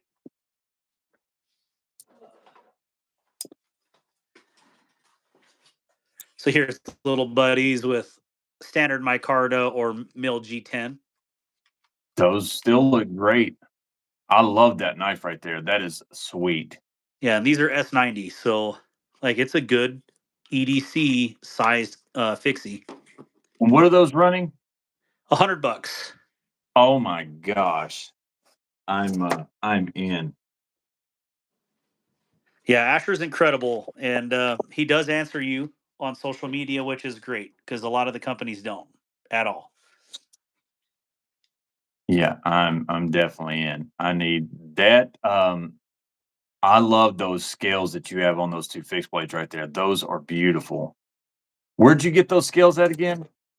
Those are from Knife Addict Dylan. Knife Addict Dylan. Yeah, so his scales, no matter what, I think they're like 125 or 135. That's what he charges for scales. So just so you know, uh, they're not cheap. I promise you. All right. So yeah, those are I really do I definitely dig the Asher fixies. Now, one of the most incredible fixies that I've got as of recently is Well, here's another one that's in process, and I'm going to do the handles myself on this Asher. Um, I got a contour now, so that same kind of or that same scale, right? So yeah, this will be That's fun. sweet. It's a work in progress, though. Man, you Uh, got many talents, that's for sure. well, you never know if you don't try, right? I can totally see why your channel is doing as well as it is. I really can. So this one is called the BMKT Field Spec, and this one's probably been kind of like my blown away for the year. Uh, it is this one is Magna Cut, yep, and this one like I've shown it on the channel before. This thing just disappears in your pocket, and it is a pocket carry. That's how this guy designed this to be, and I'll show you that right now. So make sure I don't have a pocket knife in there already. Trash. All right. So this pocket clip is designed that it rides over your pocket and locks in. This is a 3D printed clip, but man, it does its job and it does it well. So that's it. It's locked in. So if you need to pull it out and you want to drop it back in, right in, it locks. So all day, no matter what you do, sit down, jump, it doesn't go anywhere. And that clip comes on the sheath. Yep. And what's that called again? That knife again? The BMKT field spec. This pocket clip actually works really well, as you can tell. Yeah. See, that's my style. That has a mink look and feel to it, just more premium. I like that. I like that a lot. And I can show you that in comparison, just to show you a size to the mink. Oh yeah. Yeah, that's me right there. That's I my mean, vibe. literal. Yep. I like those orange scales on that mink too. That looks great. I have my whole Halloween edition right here. That I call looks it my fall awesome. harvest edition. Have you seen I don't know if you're familiar with these this is um the axial alpine. I This have heard of the axial. Yep. This is a sweet knife. Now, this was sent to me by somebody in the community to review. I've been trying to send it back, but he's so daggone cool. He's like, no, no, keep it, just keep it, and I review it. I'll get it back later, some other time. He doesn't understand. I'm falling in love with it, and I'm probably going to just disconnect my phone and internet one of these days. Just have Um, them sell it to you. I mean, heck, if that yeah, that's it awesome. is. It is such a good knife. I'm not normally into Tanos a lot, but man, it's just so good. And it's one of those that ride really good in your pocket as well. Have you seen the as a folder goes, have you heard of these guys? These are daggone it, Somebody showed avian me that. knives, the avian knives. Yep. And that's a This screwless thing, knife, right, or something like that. it's 1.6 ounces. It is so thin. Like, literally, I thought the box was empty when I got it out of the package. I thought the box was empty. I was like, You're "Why like, would they do man. this to me?" I was disappointed. I was like, "Why would they do this? Is this a trick?" And sure enough, it was in there. It's Magna Cut, um, titanium, milled out with the ISO space station pattern. Oh, I didn't know It's that. just yeah, it's got the ISO space station pattern on the handles. It's just a really cool daggone knife. Super light. Now it is a little pricey. Um, if it wasn't for what goes into this knife, I'd probably say that's way too much. But because of what goes into it, I can see it. What is that? So they're saying DC US 55 says, he likes this subvert. War Room EDC got me into this knife. I hate big folders, okay? But there was something about this. Maybe it's because he showed me the Jason Momoa video in this. But I just got this in today. War Room Blades or War Room EDC sent me the what do you call this? The Lynch Northwest clip for it. Yeah, there's just something about this. It's a custom knife design called the Sabotage, and Spyderco bought the rights to make this one called the Subvert as a reproduction of that knife, and it is crazy. It is unlike any other Spyderco I've ever held, and that's what made me want to buy it. I am in love with that thing. I love big, large fixed or folders. I love Yeah, see, them. That's my favorite. I but love this would that. look like a normal knife in your hand. Yeah, So that is awesome. this thing is big. I mean, you could tell like Yeah, that is awesome. Now, what's that price range on that one? What's it coming in at? well, I just saw them on Spyderco's website. They're $600. I picked this up for 270 brand new in a forum the other day. I could not pass Wow, up on that. So, that is a great knife. and this one is a 20 Wow. CV. It is all titanium back here, and now it's got a titanium pocket clip to match. Then they have two versions. They have I think an S30V version and a 20 CV version. And the S30V version has orange G10 for the scales, which actually looks really good. So I kind of like That the is, orange and black look. yeah, man, But that anyways, is yeah, such this a is sweet knife. dang near a machete. Yeah, this is a super expensive knife. I've seen this down around that price a couple of times over the last few months. So I say if you're everybody out in the chat, if you're looking for something like this, just be patient, pay attention to the knife forums because these ones do go up every once in a while and they're usually not that much money. So, I guess be patient and have a little savings. So, yeah, this is crazy. That's I don't know beautiful. why I don't know. I carried it today. After I got it in, I had a completely different. No, actually, this is what I used for my daily carry video today. But I purposefully carried a big knife because that is something I've just shied away from. I do like just a standard like 3-inch blade. Yeah. Like I don't know. I like smaller pocket knives for some reason. Look at this. I mean, I even got a dragonfly in this week. I'm like, oh man, this is killer, man.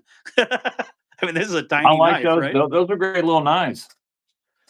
So I actually bought orange G10 for this from Flytanium, and I've been very impressed with every Flytanium product except for those orange scales that came in. I'm like, dude, these are nope. Now, what is your favorite brand? Like for knives, Yeah. or I don't know if that's an easy question to answer because it seems like every day someone is blowing me away with something else, and I think it's nice because there's a lot of competition, right? So you got to be good. Um, I don't know. Like I've been super impressed with Orbital. He's been on this channel before. I love his mindset on this is actually a prototype, by the way. I was supposed to show this off. This is his Callisto XL prototype that he talked about. Uh, the Callisto regular is much smaller than this. I would say it's actually more along the lines of this size. But this being, I think he said, yeah, 20 CV, black DLC, titanium. This is just a proto, but I, I can't really find any flaws with this. So, anyways, uh, I don't know. Like I feel like I'm forced to say concept because I was at the show with them in Jan or June. But the Yep. truth is, there's so many dang good knives out there. I hated Spyderco because I had an issue where one of my buddies cut off the end of his finger because of a faulty folder. Uh, Oh, Come to find out, I got schooled because it was a cheap version, anyways. It was the Tenacious, which I know they make better versions of that now. But War Room EDC is hell bent to make me a Spyderco fan again, and as you can see, I bought a couple this week.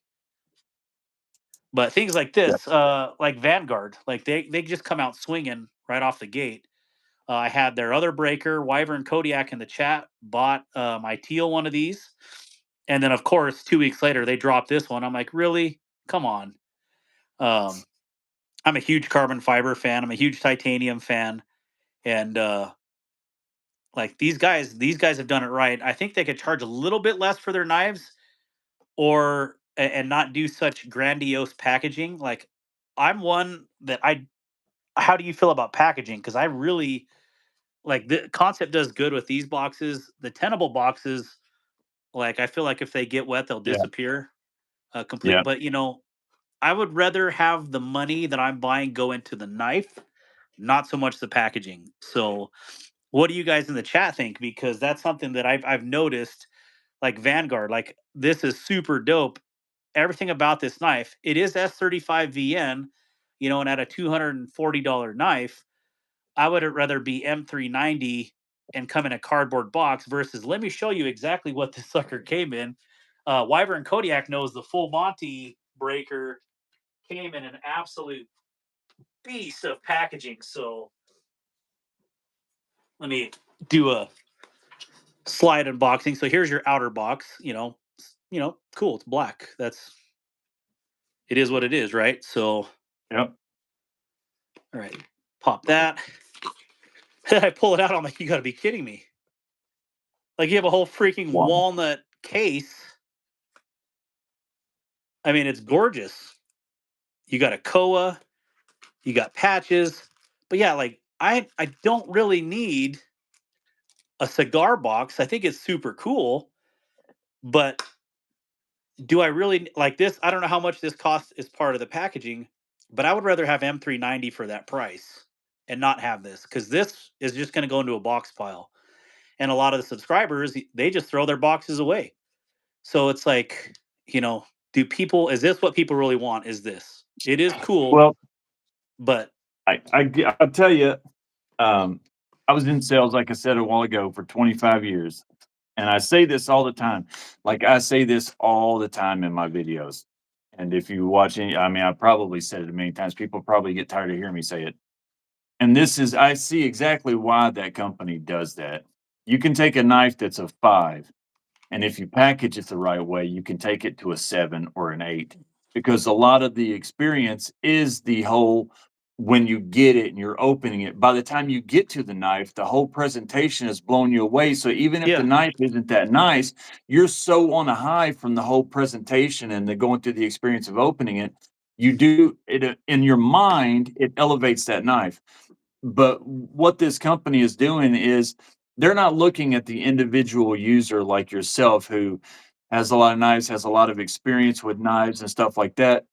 this could be their They're first looking at that. purchase. They're looking at that from a perspective of how are we gonna get that average person that goes across to spend who wouldn't normally spend $200 on a knife, a $20 Kershaw from Walmart is a good knife.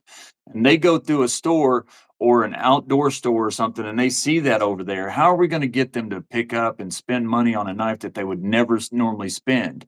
Well, I know, make it look amazing, like present it in the right and so that's 100% a marketing ploy right there, and I see exactly why they're doing it, but from somebody like you who has a lot of knives, who just cares about the knife because you're so experienced and knowledgeable, yeah, to you, that's a lot of, wasted cost, materials, um, but they're unfortunately, and it's a numbers game for them. The amount of people who are buying their knives and spending that money, the amount of people who are like you are so small Yeah, and that's such a true. small percentage.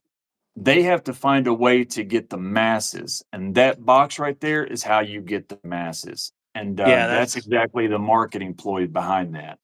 that's awesome. Well, that makes a lot more sense to me now. I mean, Yeah. And here's a little heads up for you. I'll tell you.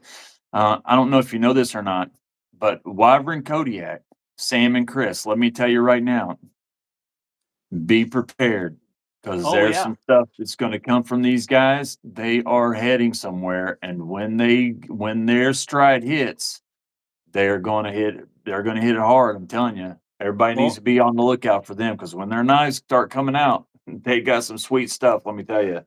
you're absolutely right, and just really extremely nice gentleman.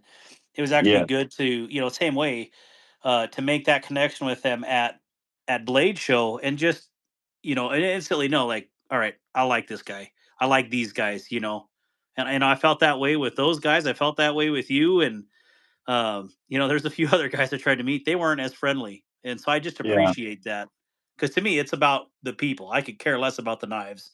very true. There's a billion knives in there. Yep, very true.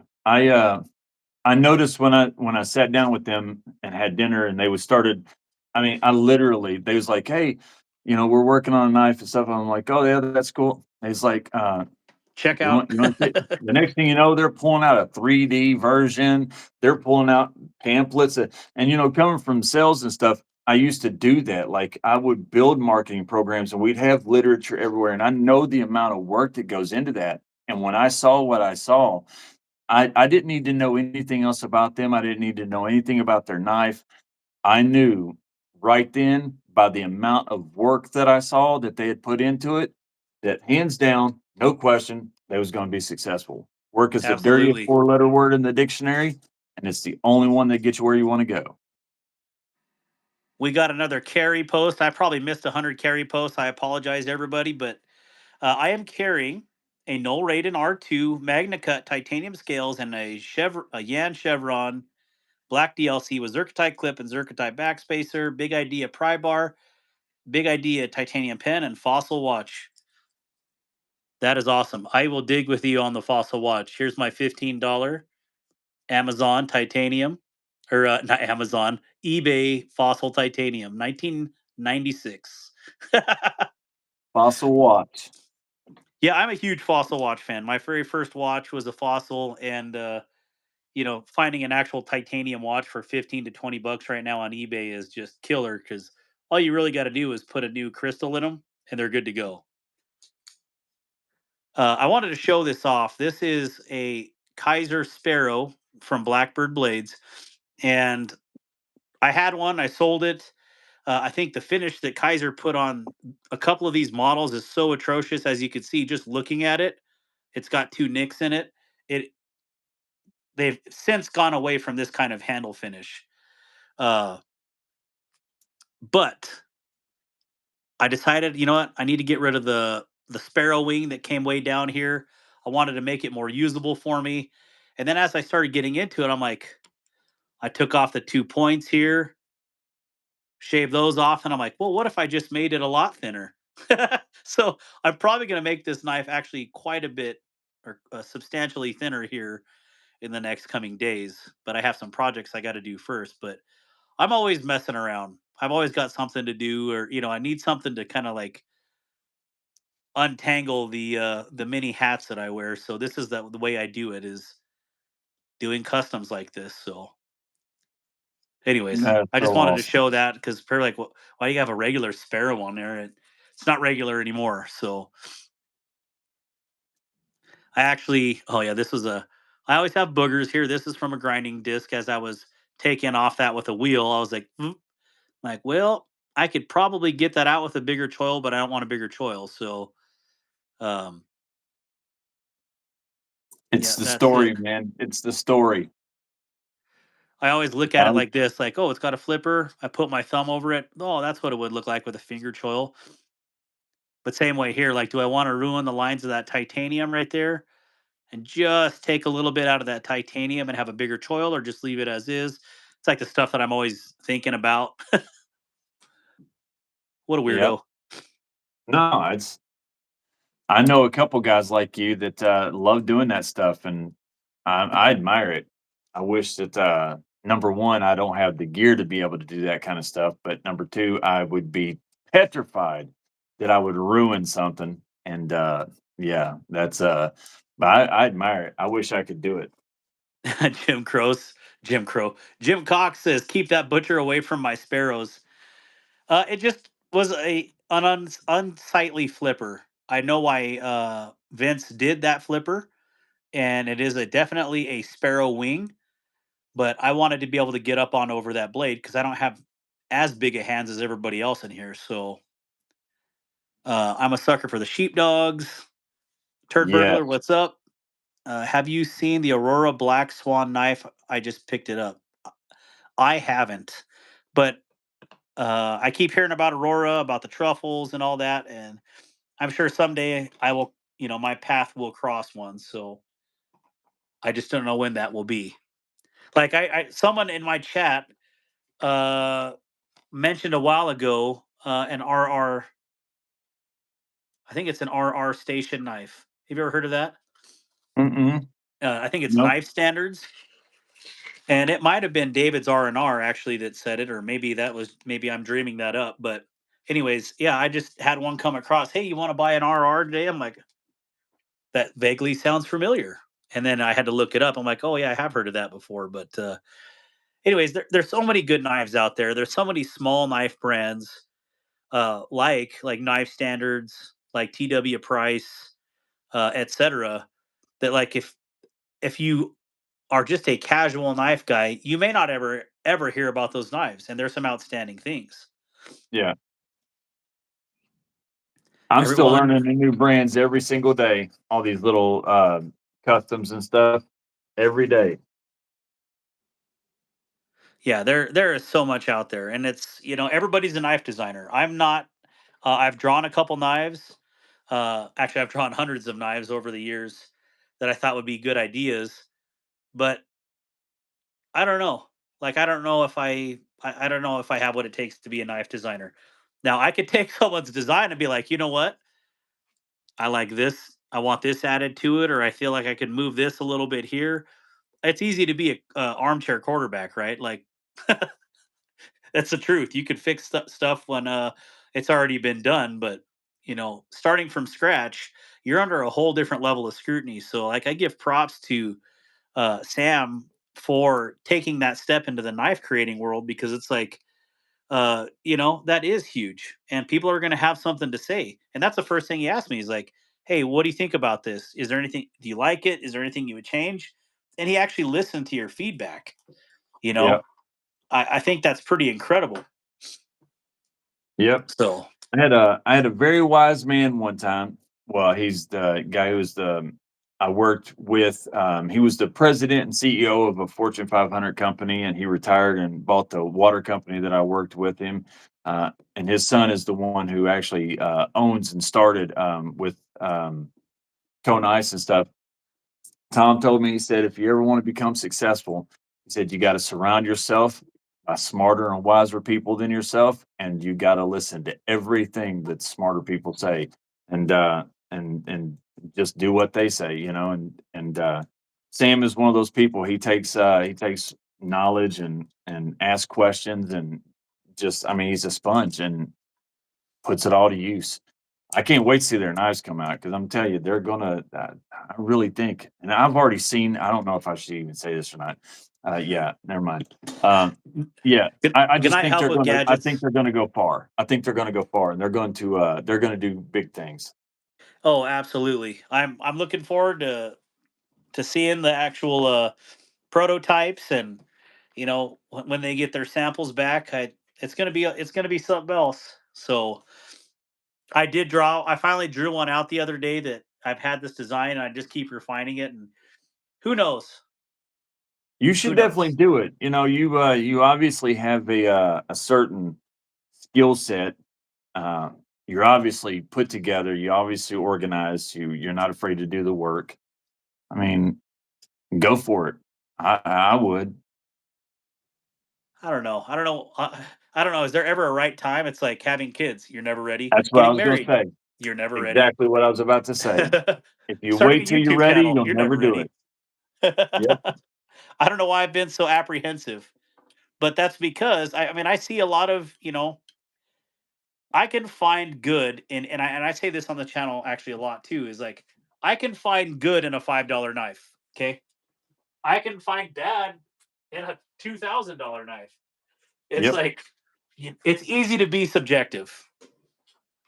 yep. Um, As long as you compare the $5 knife to a $5 knife and not I see these people comparing, they'll be reviewing a $20 knife and they'll be picking it apart like it's a daggone, Chris Reeves. And as long as you review it for what it is, they're great. Those are great.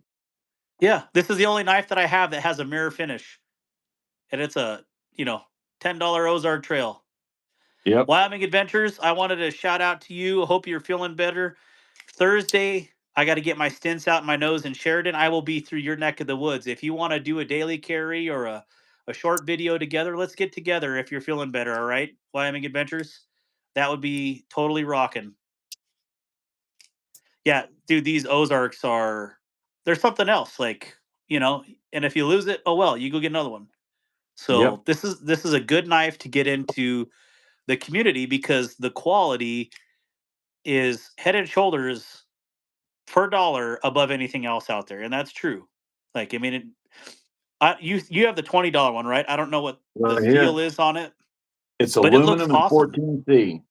And let Oh, me it's tell you, 14C. yes, for $20. They have a $25 button lock with 12C. I'm telling you, Ozark Trail right now is doing some crazy things. The action on this is it's not as good and as snappy as the $10 knife, but it's still, I think it's just because they put more into this knife. Probably a little bit harder for them to make it work as well, but the action is still great. It's still really good, really smooth. Dual thumb studs. The coating on it looks great. It's a Tonto tip, 14C, aluminum handles, deep carry pocket clipped. It's reversible. I mean, it's got everything going, a hollow grind. There's so much going on here for $20. It's like the most no-brainer home run you could ever get. Uh, just a ton of value here. Yo, you're absolutely right. I can't wait to get the one that you're showing. When I ordered these the other day, I find it's easier just to order them online and have them shipped to your house. Uh, they didn't have the black, but they had the OD green and the orange. So this one is my OG. Yeah, because Yep. that's non-reversible here. And this one will never go anywhere. And I got the OG $5 one too. So that one's staying. And I think the $5 one's truly more of a bug out competitor than this one because this one has full liners and the $5 one doesn't. Yeah. But as we're talking here, Stacy, would you start a giveaway right now? Attachments with the knives you got to buy them separately now. Someone asked, I just saw that. What's your thoughts about Leatherman's new knives that came out? Honestly, I seen one ad and I didn't pay much attention because uh, I like Leathermans. I like the ones that I've got over the years. I've won a couple through different work things, etc. But I just have no use for them now because I have enough Leathermans. Like I have 7 Leathermans, one for each go bag, one for each vehicle. I'm done. Like I'm good. So I don't know. I didn't look at any of their fixies, or I heard they were super overpriced. Uh, I mean, they're probably taking a page out of Benchmade's playbook. So I don't know. I really don't have any thoughts on that. Do you, Chris? I, I don't have any personal experience with them, so I really couldn't say from personal experience. But I know this that there's been a lot of drama and negative feedback in the community from several people that are very knowledgeable about a few different things about them. Um, you know, but I haven't personally experienced them. I know that there's several videos out there though that say that they just need a few more tweaks to get it right. Yeah. But it's Jim Leatherman. Cox. The Leatherman knives are nothing special and very expensive. American workers aren't cheap, and I absolutely agree. What I don't agree with is everybody, and that's a whole different. I'm not. I mean, I guess it could be a political conversation, but the thing is, like, everybody wants maximum pay for minimum effort anymore. Whatever happened to earning your stripes, becoming a tradesman with your hand, getting skilled, being a skilled laborer? That's where you start earning pay and benefits. But everybody wants a trophy right off the bat.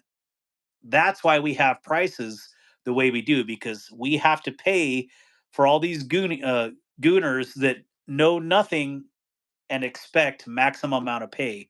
So I love to pay American skill and American labor, but I would rather pay, say, like Blackbird blades straight up front for a custom than go through a large corporation like that, because their prices are unjustifiable, in my opinion. I don't care how many workers they have. When you get down to it, you look at the CEOs. Oh man, they only made 32 million last year. Yep. Yeah, but what did your average worker make? I don't care what this. That's just it. Is that money you're paying uh, for boards? You're paying for investors, and so that's where those raises are going to. That's my personal take on it. We all, we always want to look down at the worker. It's well, them, but I think a lot of times it's corporate greed. And Leatherman is a huge corporation. Benchmade is a Yeah. huge corporation, and they've shown their colors time and time again when they absolutely piss on little companies. They cease and desist people to death or out of existence. Ain't that the truth? I've seen some stuff with Benchmade doing that recently to a few different companies. Yeah, yeah. Was you enlisted or officer? Both. So at 20 years, I got basically what's called a field commission. If you ever watched Band of Brothers Yep. and what Donnie Wahlberg, that's pretty much what happened to me at 20 years of service. When you were saying all that right there, I heard the enlisted coming out in you. Someone who's dealt with bureaucracy and a lot of officers and people above you and stuff like that. I heard the enlisted coming out in you when you was just talking about that corporation stuff. Yep, I went all the way through the enlisted ranks and then Yeah. got picked up at a chief warrant officer program for the Navy. Heck yeah, that's awesome, man. That's awesome. So Whatever. people always ask, like, what some of my daily carry videos, what coins? A lot of them are chief petty officer coins, and then now the LDO, CWO coins from that community. So they get pretty extravagant. And I will pull one out right here. Sorry about the delay. Got stuff everywhere.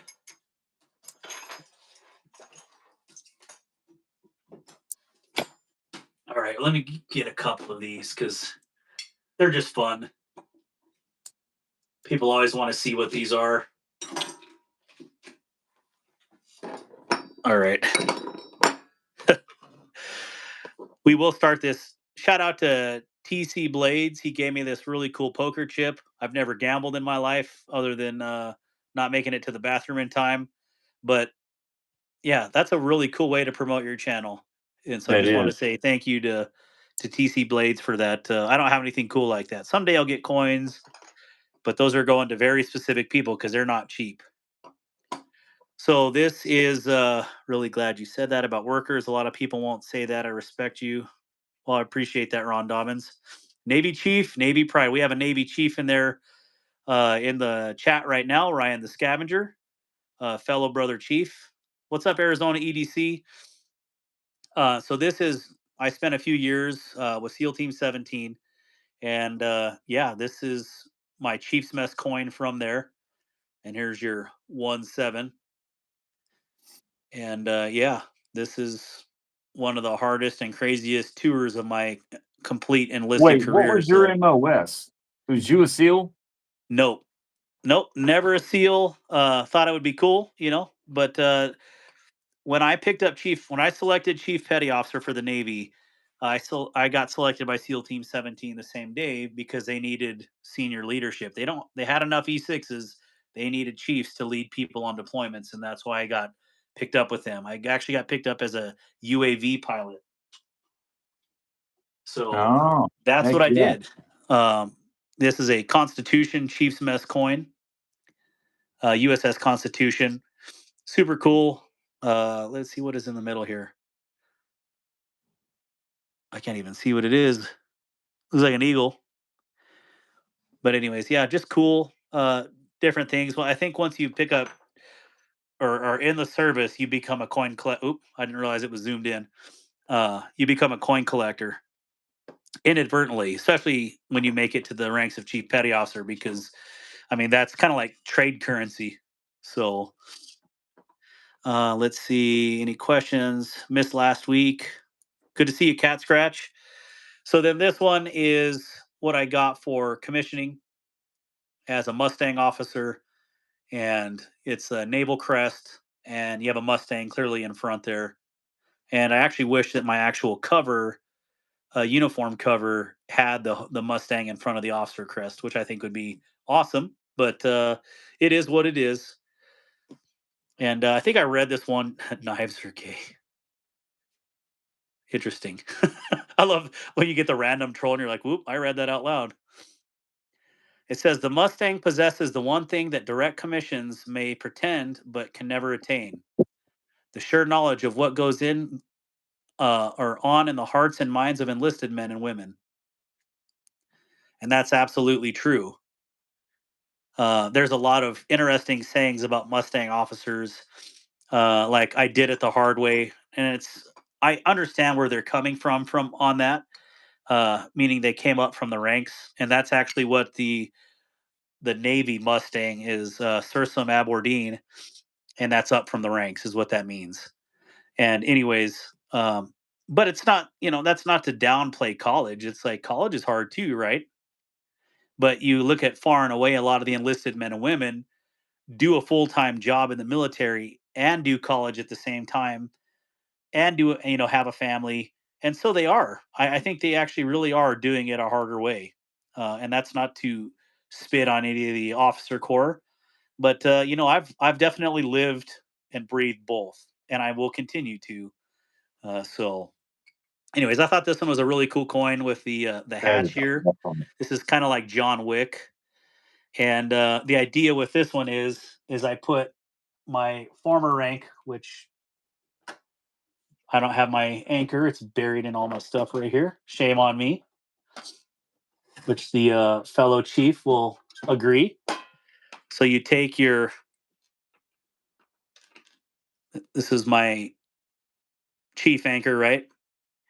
And you put it through the back, and then it would be an ensign bar when I commissioned, right? And it's kind of like, yeah, John Wick, where you do your blood oath, right? They crack the That is so seals. daggone cool, man. So I didn't do it. I just thought that was pretty funny, but I thought it was awesome. So I'll end up, actually, I should probably do that soon because I just forgot about it. Is actually putting those in there and then having a permanent part of the coin. So pretty neat. That is so awesome. I should just leave that there, but and then this one's funny. So the LDO, and that's what I am as a limited duty officer. It's the same thing as a chief warrant officer, and the big difference is instead of using the warrant officer ranks, which is your single bar with different colors through the bar, which signifies a different rank. Same commissioning program, um, same areas of expertise, but instead of using that rank structure, we go through this traditional officer structure. So I would go O1E, O2E, O3E, O4, O5, and max O6. That's the highest I can attain in the Navy. Would be a Navy captain, or in any other service would be a colonel. So this says YA Mustang. Mustangs are wild animals. Although they can be tamed and saddle broken, Mustangs can unexpectedly revert to old habits and need to be handled carefully. By the same token, since a Mustang was formerly a wild and free animal, it may be very well it may well be or wiser, more capable, and have a better survival instinct than thoroughbreds. The Mustang can take care of itself when things get tough, thriving on rough treatment, while the thoroughbred, having been pampered its entire life, cannot. So that's what a Mustang That is officer so is. cool. So, anyways, thought that would be cool for to share with everybody. And yeah, I keep getting questions on why I have these coins in my daily carry videos. That's something that can only be earned. It can't be given to you or anything else like that. So I completely respect it, man. And I just like this big old dinner plate. Those are awesome. I would give these out, but man, they get expensive. So Oh, I imagine. especially if you're buying them just to give out. Now, the trading is a different story. So, but you end up, when you go on deployments, like so, I got some from Germans from the Luftwaffe. So I traded a chief coin for that, and then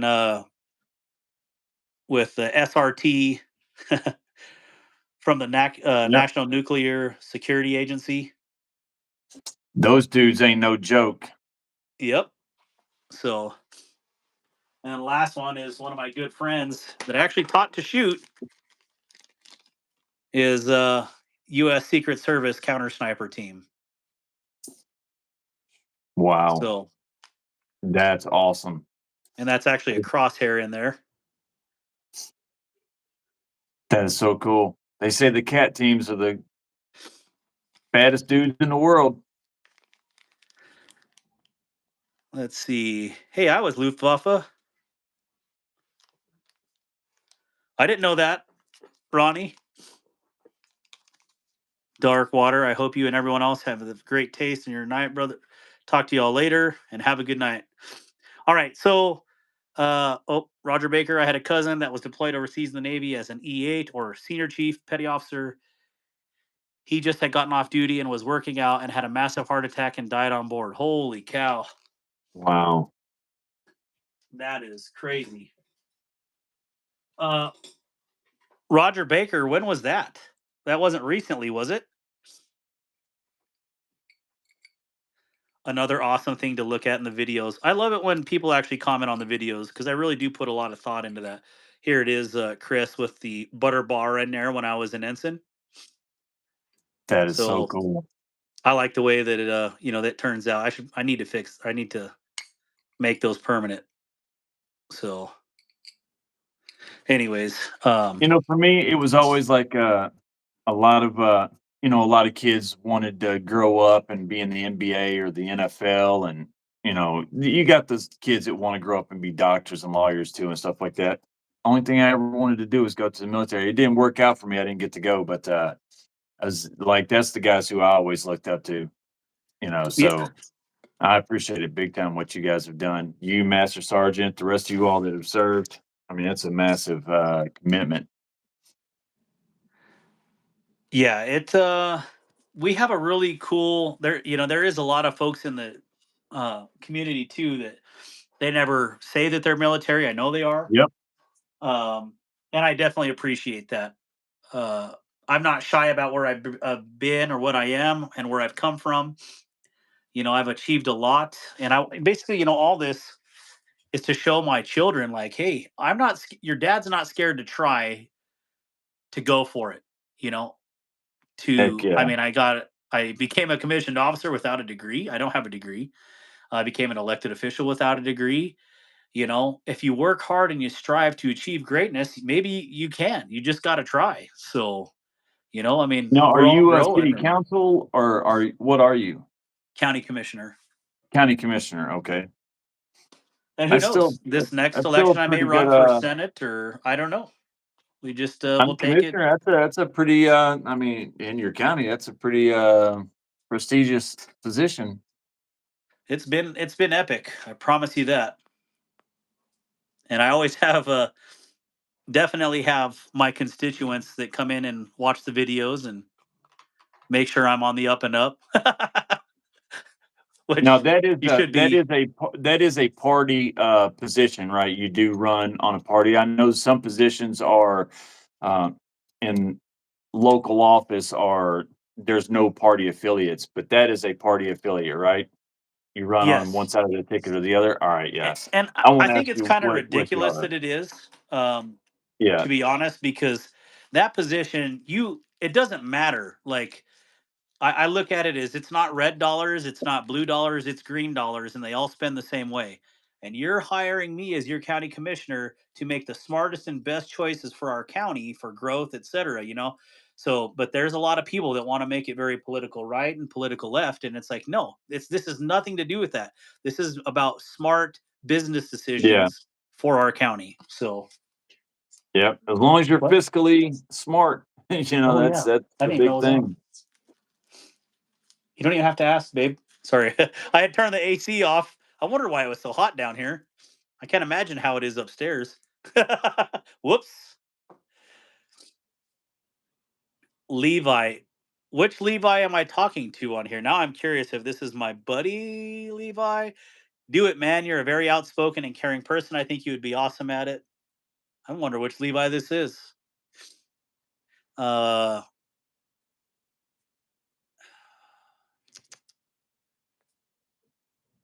yeah, I did not know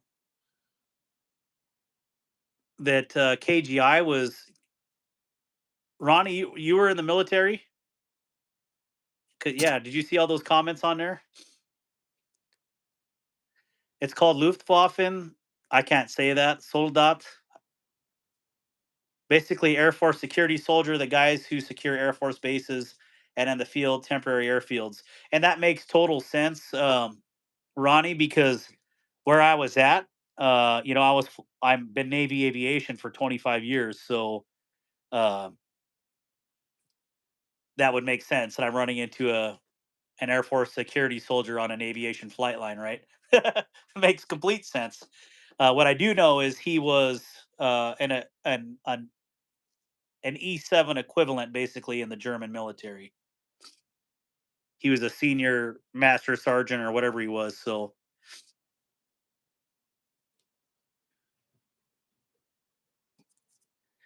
oh, this is Allenbaugh. Well, what happened to the candy killer candy, Levi?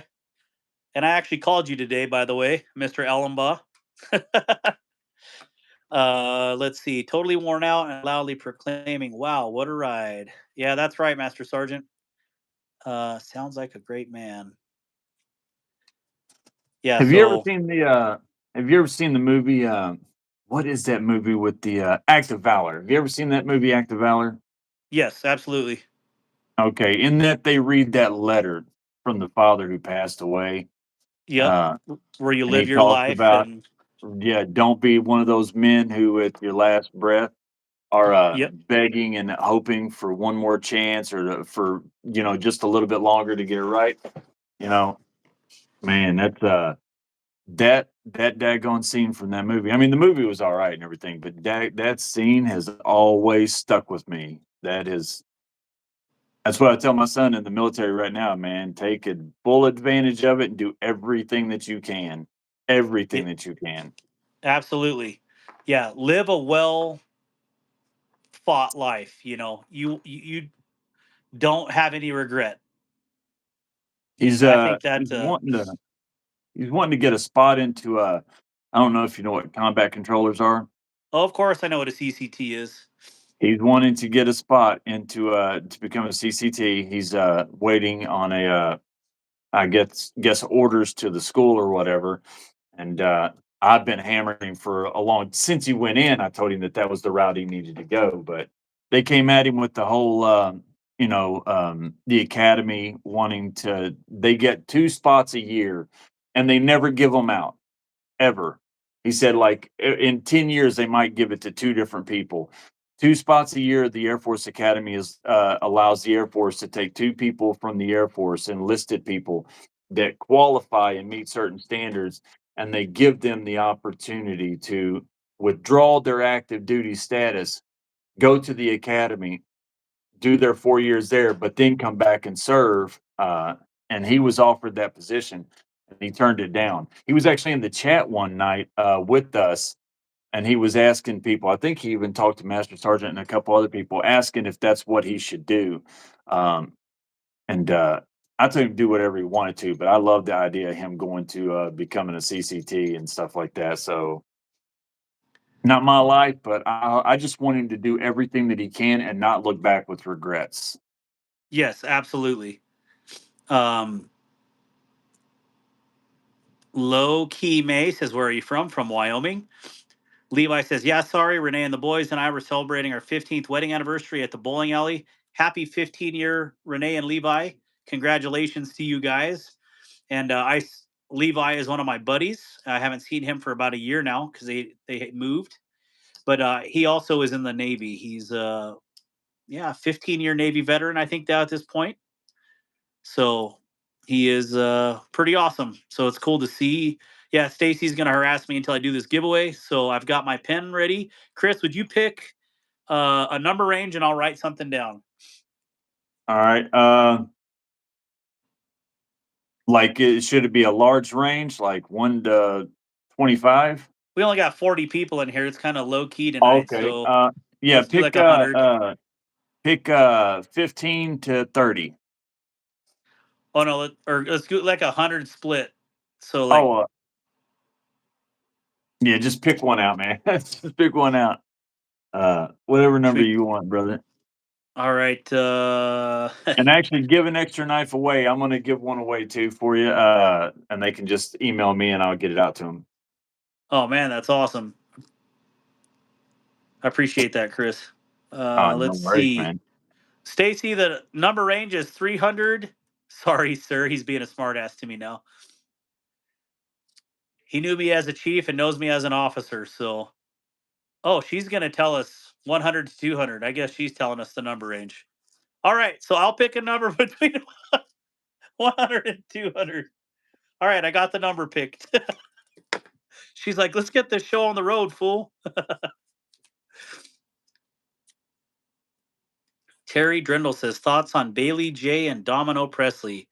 Zero, less than zero clue on who or what you were talking about.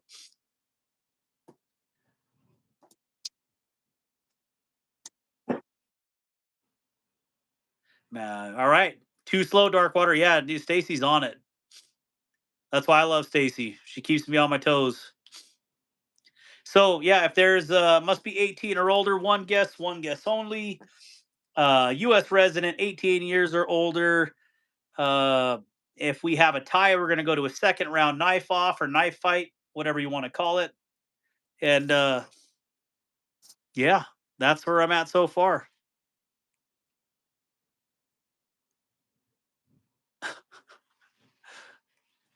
Thank you guys for reading the number range. I definitely appreciate it and abiding by that.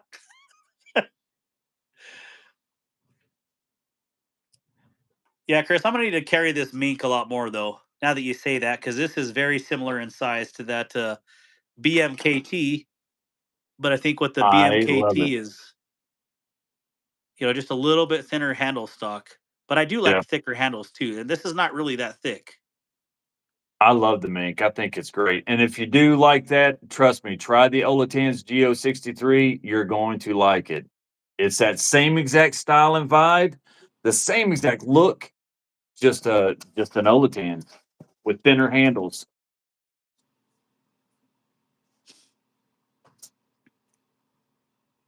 Yeah. You said you like orange. Oh, I love orange. She pretty. Yeah. Orange is really cool. I should show those Flytanium scales. I'm gonna have to do some milling on them to make them right, though. Like I don't mind doing that, but I don't think I should have to. Right? Uh, Getting a TJ Schwartz. you do a great job, man. So this is the issue on this one. Like your front pivot on this Dragonfly is a lot bigger than the hole that they provide. So I'm gonna have to depth cut that hole into there, which I've never done that, but I'm sure I could figure it out. But look at how like all the weirdness on these. These were not blems either, but they definitely got some funk all over them. Yeah. Those are cool looking. I like that shape though. I like that design. Now, have you seen Sam's have you seen their next design that they're already working on? Has he sent you images of it yet? I don't know that. Sam, have You, you? you should ask him. The first knife they've got coming out looks it's awesome. But the second one that he's got designing, trust me, it is awesome. It's in my opinion, it's even better than the first, and that's saying something because the first looks really good. And Yep. by the way, yes, those scales would look great on that daggone knife. Those would look really good. I like that orange. That pops a lot. 187 says Daniel Smith. Doyle Amo, welcome to the chat. No, guys, I didn't enter. I'm gonna give a knife away. I don't want to take away from somebody else winning. Thank you though for considering me.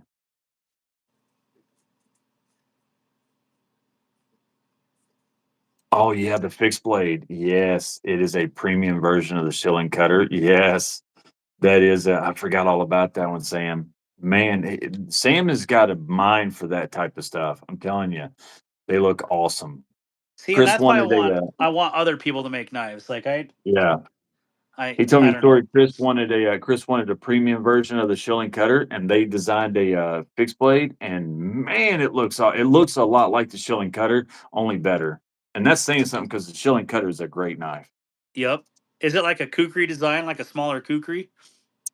It kind of looks just like the Schilling cutter, except for as a fixed blade. Just a Cool. slight bit of difference. It Yeah, I'm a a huge little bit. shilling cutter fan.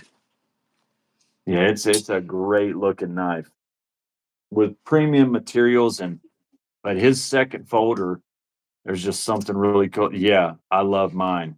Now that one Th- looks really cool. I like that color. That look mine is that olive green, but I like that. This was the cheapest one on Amazon, and I was like, I'm not going to spend any money on a knife that it looks like it needs the little blue pill. And then it came to be that this knife actually was fantastic. Uh, I changed the studs out to little Timascus ones just to add a little pop of color, but I like the gray. I mean, this was my most carried knife of 2024. Stacy bolstered blades. Stop, stop. Oh, you know what? You said uh, you're going to give away a knife too. Yep. Write a number down, would you? Because Between 1 and 100 or 1 and 200. yes. So I'll reveal this number while you write one down. And so the first number is 176. And I'm pretty sure either someone got it on or was one away. Yeah, I Yeah, saw Master Sergeant 176 first in there. guess was 174. He was pretty dang close. But Roger Baker guessed 176. oh, he did? Yeah, Roger Baker did. Looking to Oh, see yeah, if right anybody else there. did. All right, Roger Baker. Congratulations. And happy birthday. Yeah, happy birthday, man. Roger's Roger great. Baker, do He you and his have an wife. Ozark Grail? I guess I'll give you the choice. Do you want OD green or orange? Or do you want something else? I guess. I don't know. It's your birthday. What's up, birthday boy?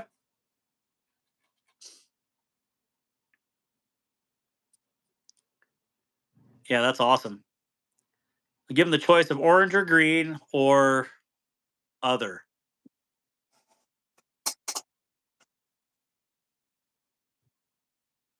Knives and Gear Insight, right there. It's a great knife. Trust me, that's an awesome Spider Co. Which one is that One. one?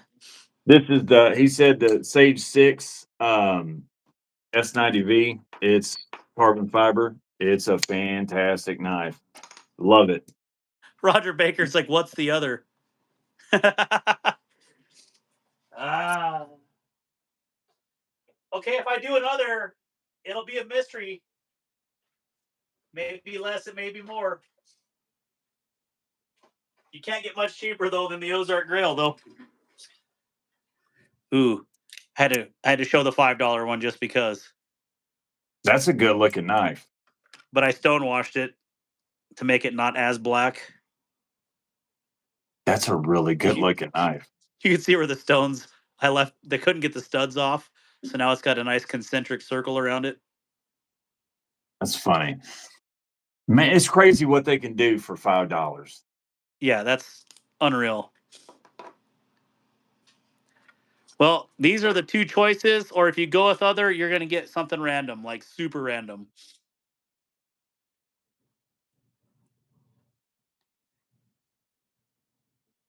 Do you already have one of these, Roger?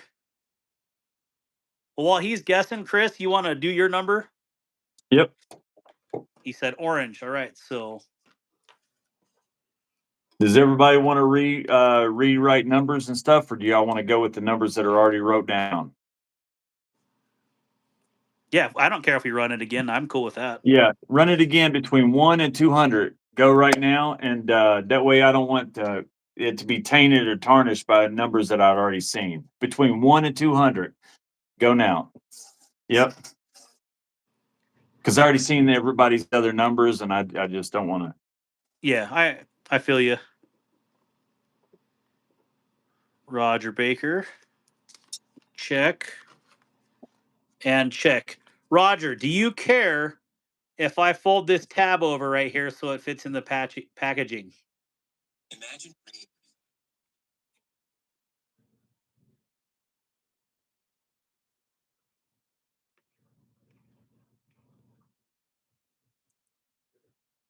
You never know. This might be like, he said, not at all. Okay. That's the gray old packaging. You don't want to bend it. Okay. So now it'll fit in the packaging. You're going to get your little package of sunshine right here. Give everybody a minute to write their numbers down.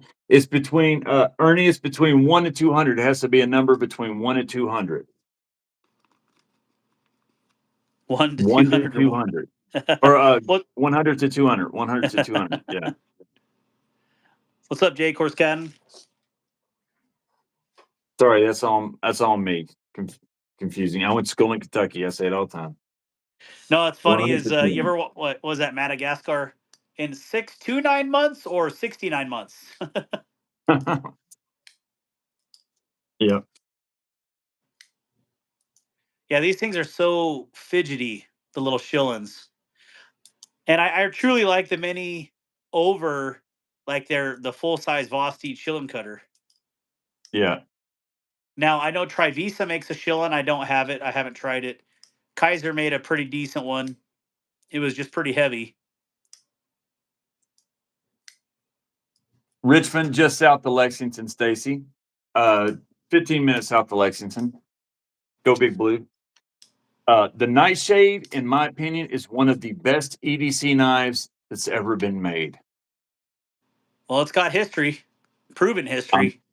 I'm gonna tell you, I love the Nightshade. I've got the carbon fiber S35VN, the mini, and it is fantastic. I had that one. I never carried it because it was too pretty. So Yeah, are that we was gonna just my go? that was my bad. But I loved it so much that I got this one. Oh man, that's beautiful. But they have Go a Big green Blue. aluminum one that I think looks better. I want to find that one. That is sweet. That is really sweet. All right, has everybody guessed? I guess what we're going to do is the one that's closest to the number, right? Yeah, closest without going over. But if you want to do something different, if you want to go closest period, we can do that too. No, closest without going over. All right, has everybody guessed? I think everybody has. I'm not seeing any more numbers coming through. All right, guys, I'm going to show you all my number, and this person is winning another Ozark Trail, the same knife that he gave away. Y'all ready? 199. 199, and there was a one person that said 191, so they did not go over it and they won. Who was that? Master Sergeant. Master Sergeant got it. 191. The number that I wrote down was 199. So Master Sergeant won a Ozark, and nobody more deserving. Yeah, that's Congrats, awesome. Master Sergeant. Who, Master Sergeant? Roger Baker said if asked if he could DS KFS the orange knife, but a green one to Grizzle Bear. I'm going to say no because I'm just going to send one to Grizzle Bear, and you're still going to get your orange one because Grizzle Bear, you clearly have Master Sergeant's info, right? Like, because Me? Chris, yeah, Uh, yeah, I got it. okay, so we don't need to sort that out. You guys can work that out. I appreciate you doing Yep, that on the chat here, Chris. yep. Before I forget, there's two things I got to do. I want to give a huge shout out to. I don't know if I can do this with this tiny little. I'm just gonna start putting stuff on the screen. So Grizzle Bear sent a package of a whole bunch of craziness that he handmade, and this is something I never, in my wildest dreams, would have guessed would happen on having a YouTube channel and making friends like this. But I mean, he sent some knife stands, some EDC dump pouches for my wife and I. That is He so clearly cool. gave her the bigger one because she has a purse and I just have a wallet. But um, then these little foldable knife stands, a whole mess of patches. And truly, this is what I thought he was sending me was a dark water one and an RTB. Um, because this is Wow. what I want to say. Like, during I always forget to say this, text RTB to 44321, and that brings up the donation link for my nonprofit. And that's like I wanted, like you see Metal Complex, hey, hit click subscribe, blah blah blah. I don't care. You know what? If you want to donate to something worthwhile, here you go. It's not about me. So it's so cool that he did this. This is what I asked for, and this is what he gave. So that's how generous this knife community is. So he That sent a is bunch of amazing. dark water patches, but I gotta save the best for last. RTB patches.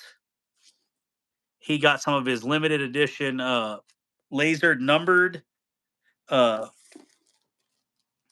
what is that, blade show patches.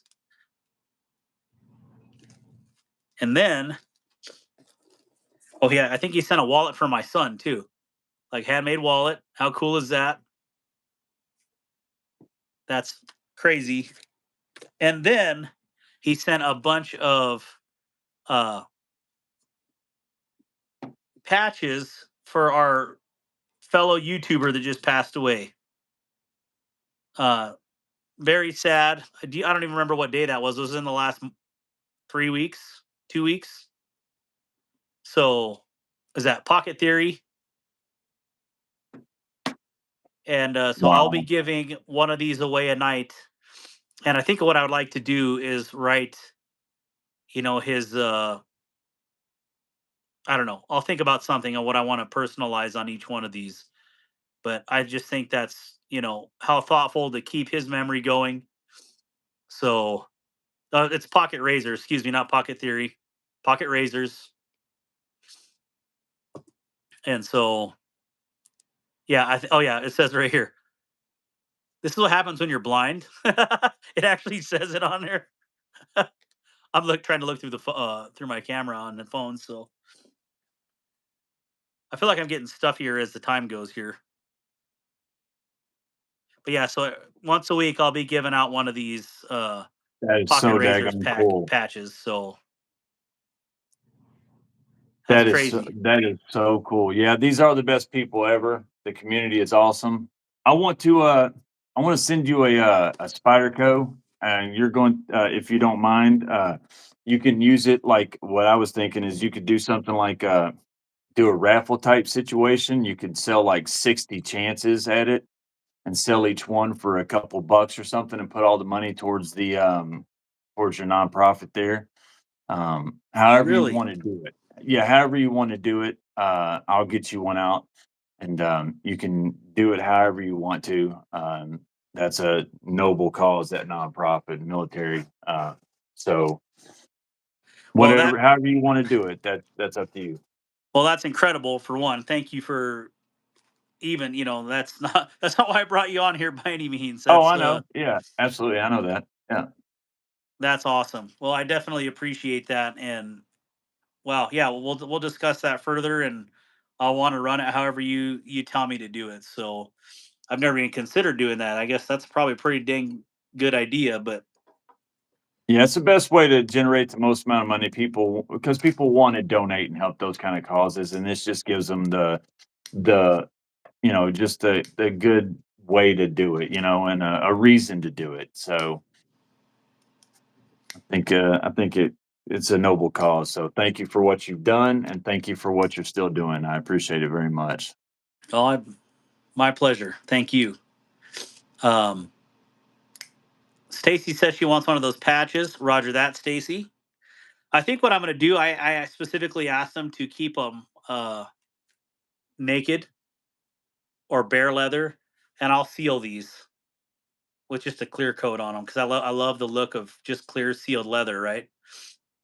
Actually, I think ox blood is probably my favorite, but Brian White, you have a good night. Master Sergeant says, "Oh yes, Chris, very worthy, sir. I say, hua. Thanks, I'm not Master good with Sergeant. the I have a hard time saying the Army battle cry. Darkwater, I got Stacy covered. Well, Roger that, Grizzly Bear. Darkwater, what's up with some colorways on RTB hats? Let's get leather patches and teal black hat, also dark blue and gunmetal, and also white and teal and white. Well, let me screenshot this. Screenshotted. Thank you, Dragoon. Yeah, I do need to mess with the hat store big time. I just was very displeased at their interactions with me. The T-shirts have been phenomenal on my merch store, and so has been like the coffee cups. But the hats, man, those guys were a pain in the butt to work with. Rodney says, "I'd buy one, Dragoon." Yeah, I know Rodney would. You know what? I'll just take over the hats and message you. I'll just give you the login, Dragoon. How about that?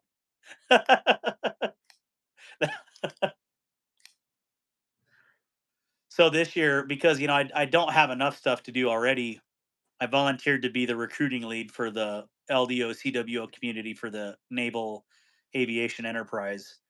And so we're just wrapping that up this year. And my gosh, I am excited to get that done with. I'll just put it that way. I don't know how much more of me I can give away. A man in many hats, I'm telling you. Great show tonight. Very cool, Grizzly Bear. Thank you, Chris and Morgan. Good night, all. Ernie, you have a good night, and hopefully you love your knife. It is pretty. That's the way I look at it, anyways. That is awesome. It really is. You're skilled. There's your size for large hand, like 4 fingers right to the edge, or choke up if you got banana hands. So I like that blade shape. That's a really good EDC blade shape. yeah, it is heavy. That's definitely got some weight on that blade, but it's cool. And it schwacks open and closed.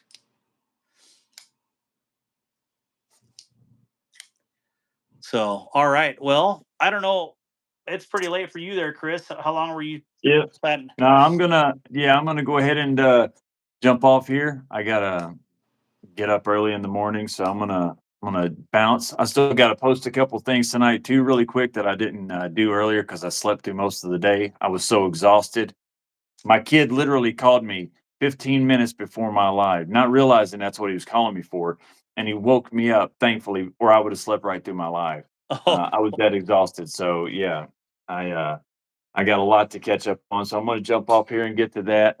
But I'll be reaching out to you on Instagram and stuff. We can exchange phone numbers, emails, all that other stuff.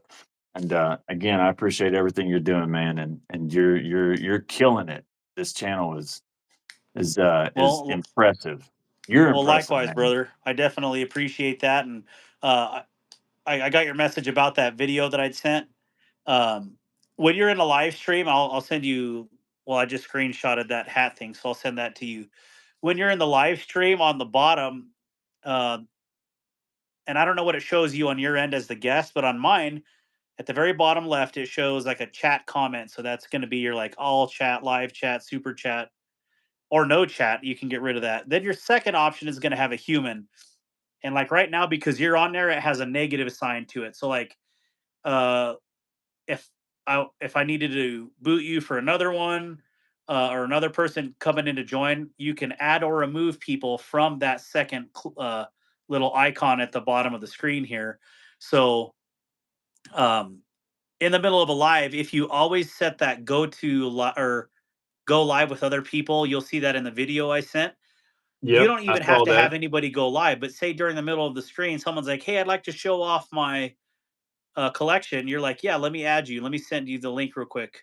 All you do is hit that person, and it says send an invite link to, and it either has messages, it has Instagram, it has Facebook. It can send it to all those different services to whoever you want. So All it's right, pretty intuitive to use.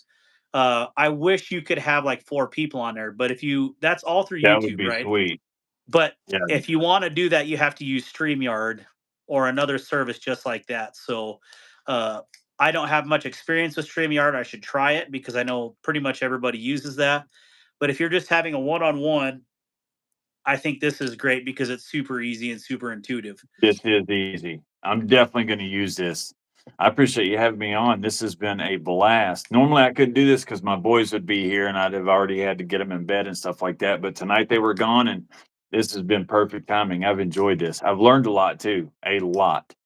So I Well, I appreciate it. definitely appreciate you being on here, and let's talk DC Comics All right. sometime because Absolutely, absolutely. yeah. I'm gonna go in here and feel bad about myself because you definitely outworked me, man. I gotta step my game up. I gotta No, get you're some more good. hats on. I'm just This is playing. Yeah. that's the reason I got this, by the way, was because of Arthur Curry, my Oh, that's favorite. yeah. The- I love that because they say that, I appreciate, like you said, people just being good people, you know? I just I value a person just being a good person for the sake of being a good person. And like Keanu Reeves, they say that he is just a really good person. But yeah. Jason Momoa is also one of those guys that they say that he is just a good person. He's really cool. And he's a lot like in person, like he is. And that's why I like Aquaman so much. My kids love him to death. Love Aquaman. That's one of their favorite movies. And did you know that he is going to be Lobo in the new movie?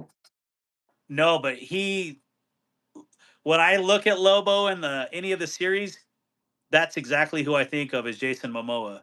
Yep. He already is, they've already got him filming, in the new movie that's gonna be coming out. I think it's gonna be the Supergirl movie that he's gonna make his first appearance in. He's Lobo, and, Henry Cavill is coming back in the DC universe as well as another, superhero. I don't know who they're gonna have him coming in as, but that's why he agreed not to make a bigger fuss when he left as Man of Steel. It's because they did tell him he's gonna be coming back as another character. I'm anxious to see who, but I'm more excited about his, Highlander remake than anything, so he's Wow. working on Yeah. that right now. So yeah, Lobo totally fits him. don't it? Uh there is a lot of characters that I scratch my head. Like I didn't feel like he did well at Aquaman, right? Like, but I didn't think he was the right. Right. I felt like there was someone else that completely fit that a lot better, but whatever, you know. They was Lobo, riding the hype train. absolutely 100%. Yep. I agree. That's the most perfect casting that's ever been made. He was born to play that role Yes. for sure. One Attitude last and thing really everything, quick. like just the humor that Lobo has. And Yeah. One last thing really quick. What did you think about the new Superman movie? I haven't got to watch it yet. Oh, really? I'm We did a anxious to hear family what you night the other think. night, and it was either between the new Superman and the next one would have been, or what we ended up watching, Bad Guys 2, the cartoon. And I have a bunch of littler ones, so it was like Bad Guys 2, and so that Yeah. was a really good. Actually, I shouldn't say it was a really good movie. They said ass in there or something. Like I was like, really, on a kids movie? Like, do you? I guess it is Bad Guys, but I was like, come Yeah. on, like really? That really kind of ticked me off. But Yep. we should have probably They're watched getting carried Superman. away with that stuff. They really are. They're getting carried away with that stuff, with what they're putting into kids' movies. When I was a kid, I mean, if they said anything, if they said "dang," you know, PG-13. Yeah, Nowadays, it's crazy what they're getting away with, but that's just the world we live in, man. That's where we come in as dads, step in and be the regulators. So yeah, it is what it is. absolutely. Regulate. It's a perfect But all word right, for man. it too. Well, I'm gonna jump off here. Enjoy the rest of your night with your stream. I appreciate meeting everybody, and you got some great people in your stream, man. So an awesome job with what you do. So I appreciate it, and Yeah, I will see absolutely, you in the brother. next one. All All right, right, I'll keep in we'll touch. talk to you soon. See you, brother. Bye. Dark, send me that Tuya and I'll pay you for it next month. Dragoon, which Tuya are you talking about here? Is it the perfect person to? He is the perfect person to play Lobo, just like Robert Downey Jr. playing Iron Man. Just perfect. Kid, Mr. E, let me talk myself into that Sonoran V2. The new Marvel movie sucked from what I heard. Good night, Chris. Good night, Chris. Yes, Chris. Thank you, everybody, for hanging out and hanging out with Chris, the unprofessional dad. That was great. And I think, this is something that a couple of us have talked about. We don't have many people on here right now, but I just want to say, if any of you ever want to come on my live stream, like Wyvern, I sent him an invite tonight, but he didn't accept my invite. Yes, yes, you. Yeah, Rodney says, "Are you feeling stroppy?" I'm gonna feel stroppy right now for you. Thank you, my brother. But anyways, anybody that ever wants to come on my live stream and show us your collection or talk questions face to face or talk shop, I will absolutely do that. So um yeah, that invite is always open. So Dragoo, any of you guys, Grizzle Bear, you guys want to show off your, like, if you want to show off your leather work, I am completely cool with that, because guess what? This channel is about you guys. We talk knives all the time, and I just want to hear your story. I want to hear about you guys. If you guys are cool with that, or not face to face, you know what I'm saying? Like Jim Cox, like I guess we would be like face to face on a video call, but um, I'm excited to get this junk out of my nose this week. I got splits all up in it here, and that's why I still sound a lot of nasally. But can't wait to get that all done, because breathing and talking, I guess it's nothing new for me, but it'll be nice to know that there's relief at the end of this tunnel. So, what up, Chef Rocky? Yeah, Chef Rocky, you have a standing invite, actually, if you ever want to come on anytime. And hope you and your wife are doing extremely well. Cat Scratch, I didn't see it. I was not expecting it. Next one, send me. Wyvern, I sent it on to your Instagram, I believe. And I wanted to say thank you to you guys that were on Tri States, and like uh, I was on there just for a minute, uh, saying, "Hey, raid my channel." I appreciate that. That does mean a lot. But whether that happens or not on these mega channels, I don't know. But I appreciate you guys, supporting and putting my name out there, and all of our other brother and sister channels out there that you guys uh, mentioned in those chats. So, how long until recovered from uh, nasal surgery? Uh, well, Thursday we get the splints out, and I don't know. I guess I'll find out the rest from there. But my nose is packed right now, and I already have more air flow than when it wasn't packed before normally. So I already feel a lot better. Um, Even though it doesn't sound like it, I can feel the complete difference in the space that's back there. They did open up the four uh, cavities for your sinuses. And so I found out that now that if I bend over and there's something in my sinuses, it's an automatic water fountain. So, getting to adjust that into life. But I guess it's better out than just sticking and staying in your body. So you can pick your nose, you could pick your friends, but you can't pick your friend's nose. I guess you could if you really tried. Robert Jones says, "What's up, chef? Hope you feel better, as your nose looks like an electrical outlet." That's awesome. Oh, they don't have to be on cam. Yeah. Wyvern Kodiak, I traded my Tuya Voodoo to BEEDC. You need better friends. You can pick my nose. I love it. Which reminds me, I probably. What's up, Gareth HB? How you doing, brother? I felt like that was a highly exaggerated water drink, like Napoleon Dynamite. Like,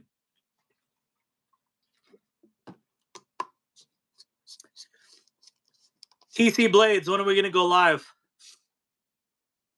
Mr. Troy? Oh man,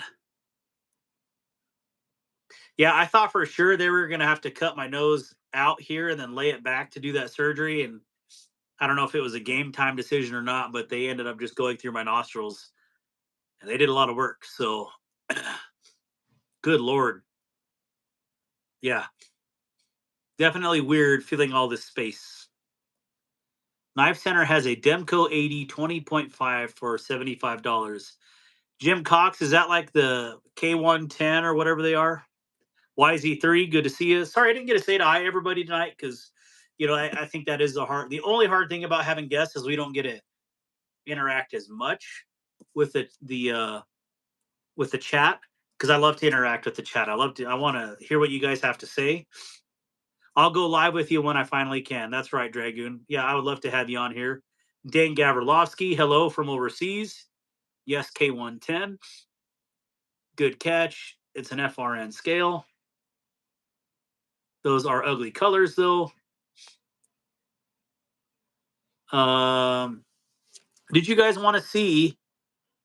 I really need to get another tie knife so I can get dark water to anodize it. How's it, Master Sergeant? Let's see here. Oh, Master Sergeant, did that Spyderco giveaway end already? Like I'm always a day late and a dollar short to a lot of this stuff because, well, I got a couple things going on. So, if you guys want to ask me about any of the knives up here, I don't have a basic tiny dancer anymore because Cat Scratch won it. So I need to get another one. I don't even have a tiny dancer anymore because they both sold. My ears are always popping and gurgling. Doc says nothing wrong. Always feels water in my ear. Good to know you're doing better. Yeah, I would go to an ENT, Troy, just to see because they specialize in all those nooks and crannies, and uh, they'll definitely tell you what's up right away. Bright orange Grivory scales, just itching to be replaced by rock scale design scales. Which ones? Uh, Jim Cox, which one? I'm trying to find one. And Coister. Coister, what were you looking for?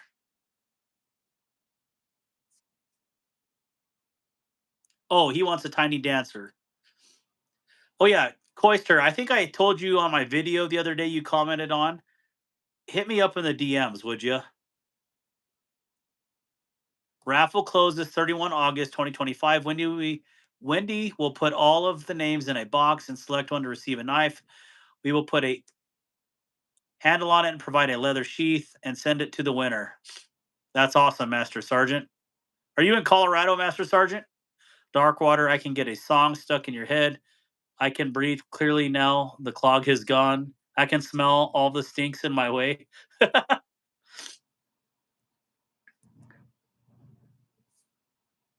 I might have a tiny dancer.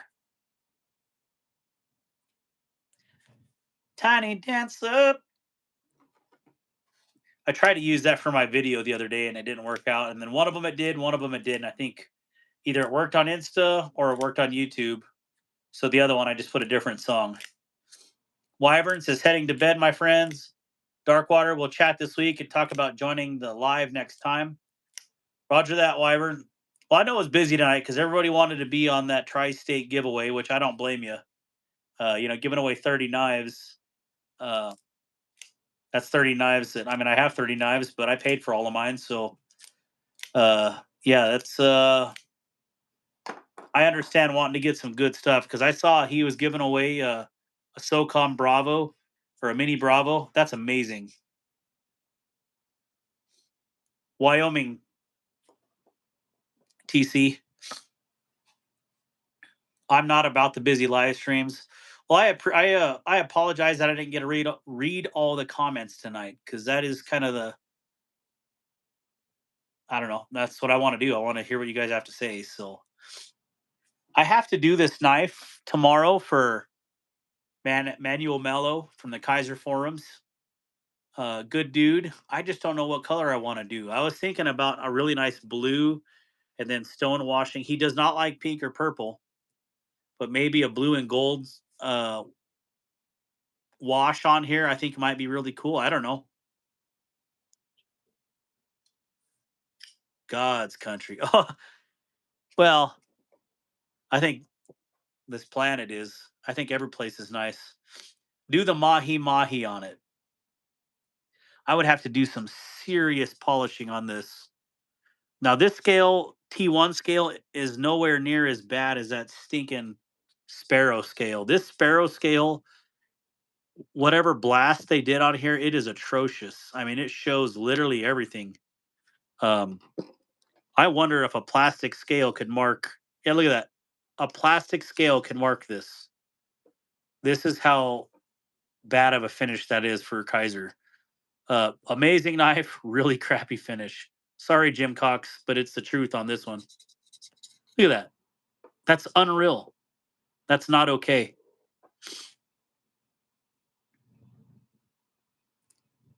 Plastic getting scratched by, or titanium getting scratched by plastic.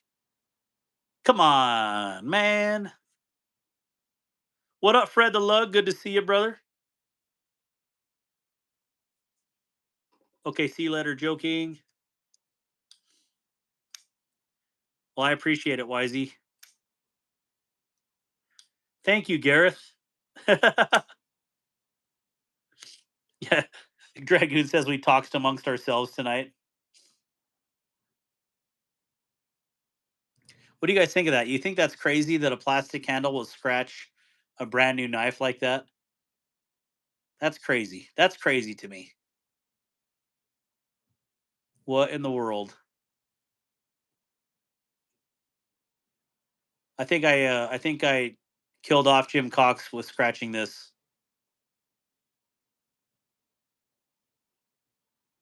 I don't know. Oh, there we go. Yeah, such a good knife though. I'm just going to change it up a little bit because I can. Mine are black and not scratched. I didn't know they made a black version of this. I thought they only made this gray titanium that it just added some plastic to the tie. No, no, that's not coming off there. Oh, I'm definitely stripping this. This thing is, well, not only is it going to get stripped, it's going to get really thinned out too. All this titanium's coming off here. So it'll be a really thin blade. I mean, a really, it'll have a completely different profile on this knife. It does. It's Ghost Keeper, good to see you. It scratches too easily. So, anyways, that's I don't have ever a lot of complaints about Kaiser. This one I have a lot of complaints about just because of that finish. Outstanding knife though.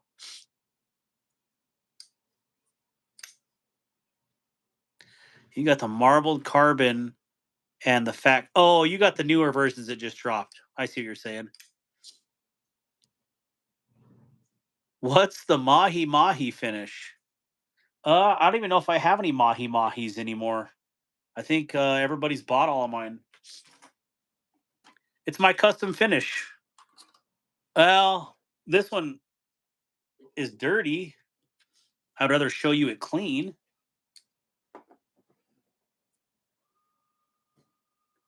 My work is too low class for Fred though. I don't know if he would ever have me do one of his. I don't know if you ever seen Fred's knives, but some of you guys have some really amazing stuff. Oh, I can't even clean it. Anyways, the mahi mahi is a green to blue fade basically, like a high ano. This one is super greasied up because I have greasy hands, but I really don't have any true mahi mahis that I did. This is the closest to it. So this one I redid the other day. I definitely shortened the pocket clip because it needed it, reprofiled because it needed it, and then added a way bigger finger choil because it definitely needed it on this knife. So one of the best knives out there in my opinion.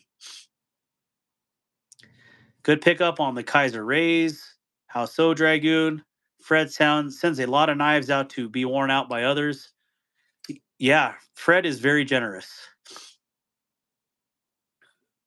And that's the thing. If you guys ever send me a knife, unless you specifically ask me to cut something with it, it will just be fondled by these tiny hands here. So Tracy, TC. Who's Tracy? I'm going to try to go live tomorrow by showing what I'm giving away for my 750 subs. If y'all haven't subscribed to Grizzle Bear, please give him a like and a subscribe. If someone would post his link there.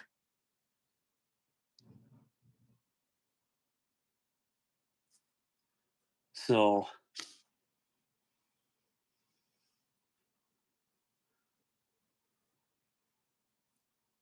there we go.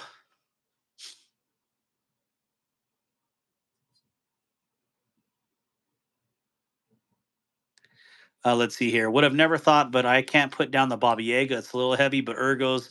Yeah, the Baba Yaga is great. Very cool knife. I don't have one yet. That doesn't mean it's not going to happen, though. This knife is the SDK Shocker. Also, by Tuya has a copy of this as well. I think all of his Shockers were actually OEM'd by Tuya anyways. But yeah, SDK knives. Here's the SDK logo. Come on, focus. And the Tuya logo.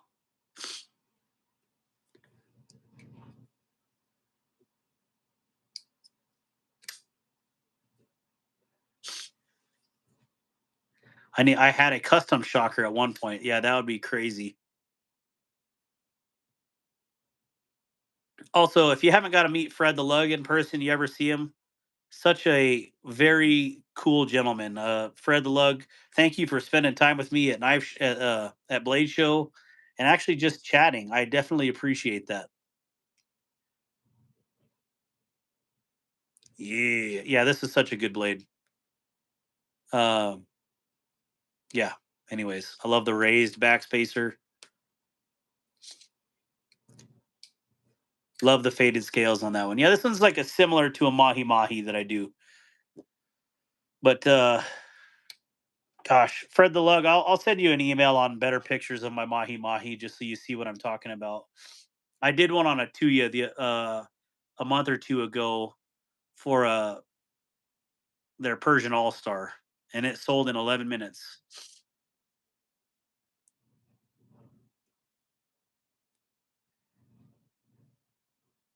Oh, all right. So just like Stacy, Rodney's going to keep me honest here. I am going to show you guys how I strop. Feel free to critique me, but just know I strop the way I do, and nothing will ever change that. So this is how I maintain mine. Let me get a couple example knives here to play with.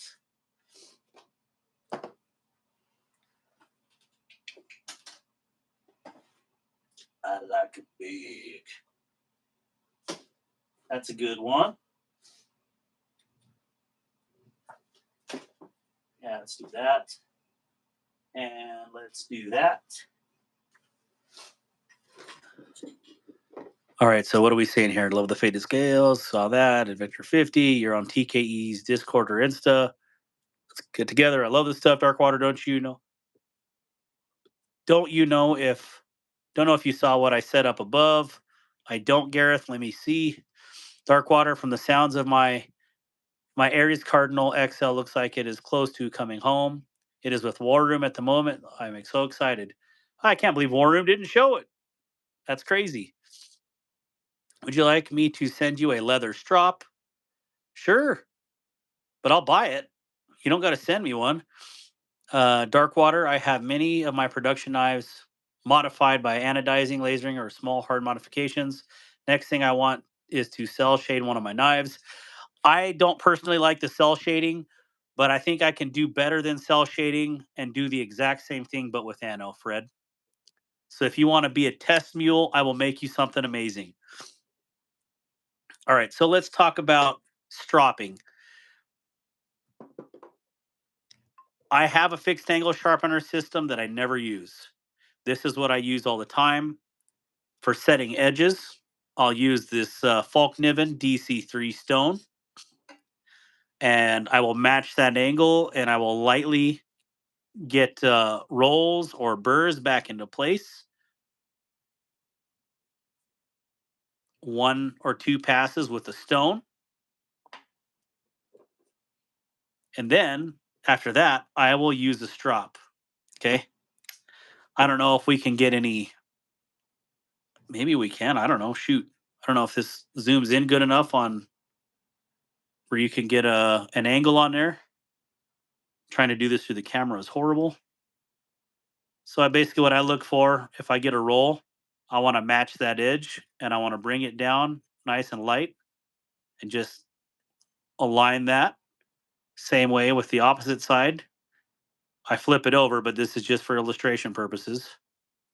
Do the same thing here. Align it. And when I can feel that there's no up or down burrs with my fingernail, let me see if I can get a better angle on this. I use the back of my fingernail. Got no burrs. Go down at this side. I got no burrs.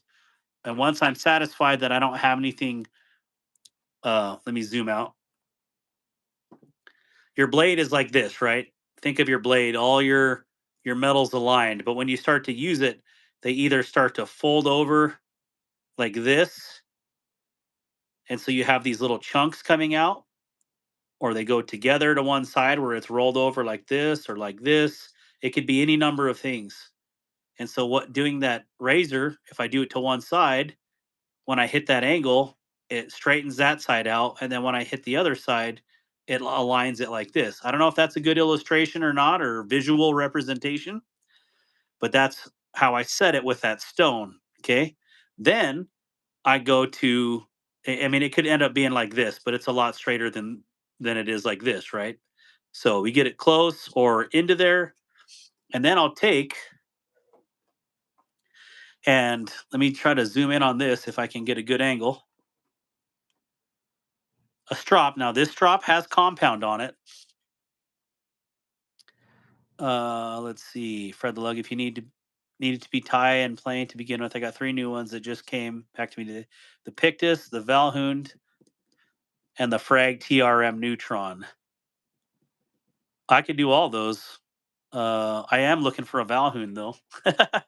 I want to do something custom on a Valhund because it needs finger access. So if you take your blade and you basically lay it flat on your strop, right? You're basically when you're contacting, it's just going to hit up here. Well, the higher I lift my blade, like this, then I'm getting it off the blade onto the actual bevel here. So if you feel it, you lower it, you get a little drag. Let me I don't know if I can get this as a good illustration. Let me do it from this angle. Yeah, let's do it from this angle. So the lower I am here, I could be hitting this part of the knife right here. So I bring it up, you'll feel there's drag. And as soon as I start bringing that angle up, I feel, oh, I'm actually on the edge. It should just slide across that strop. So I raise it till I feel it starts to slide. There it is. I place my finger under there as a guide, and then I strop away. I don't know if this is a good angle or not. So, anyways, yeah, I keep this angle and I strop through. Now, there is different mindsets on how you strop, how you stone. Either with hard sharpening, you go with here to set your edge. I like the idea of pushing them and aligning them versus cutting them all off because we will cut them off eventually through stropping. Um, but on a leather strop, I don't think you ever want to go edge into the strop like this. I think you want to go with that beveled edge right through there and drag it through. Now, going through stones, a lot of people will tell you different. If you're using belts, you can go through a different angle or a different direction. You can go with that cut. But to me, it logically makes sense that this is how it goes. And I can get hair shaving sharp results through a strop. Same thing, opposite side. I find that angle where it slips. There we go. This is where I'm at. So I'll put my finger there or my thumb usually on this side, and I'll work that angle right through there. So a lot of times I don't even use my um, finger anymore because you get used to what you're doing. So I feel like there's a metal shaving on here. I can feel it right here. Here we go. We don't want that to dull our knives as we're stropping.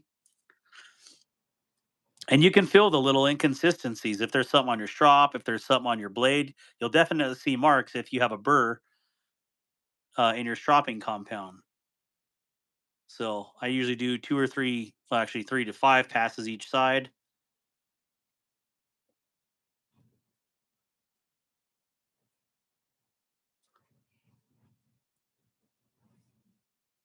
Switch it up. Have a good one, Fred. We will chat soon.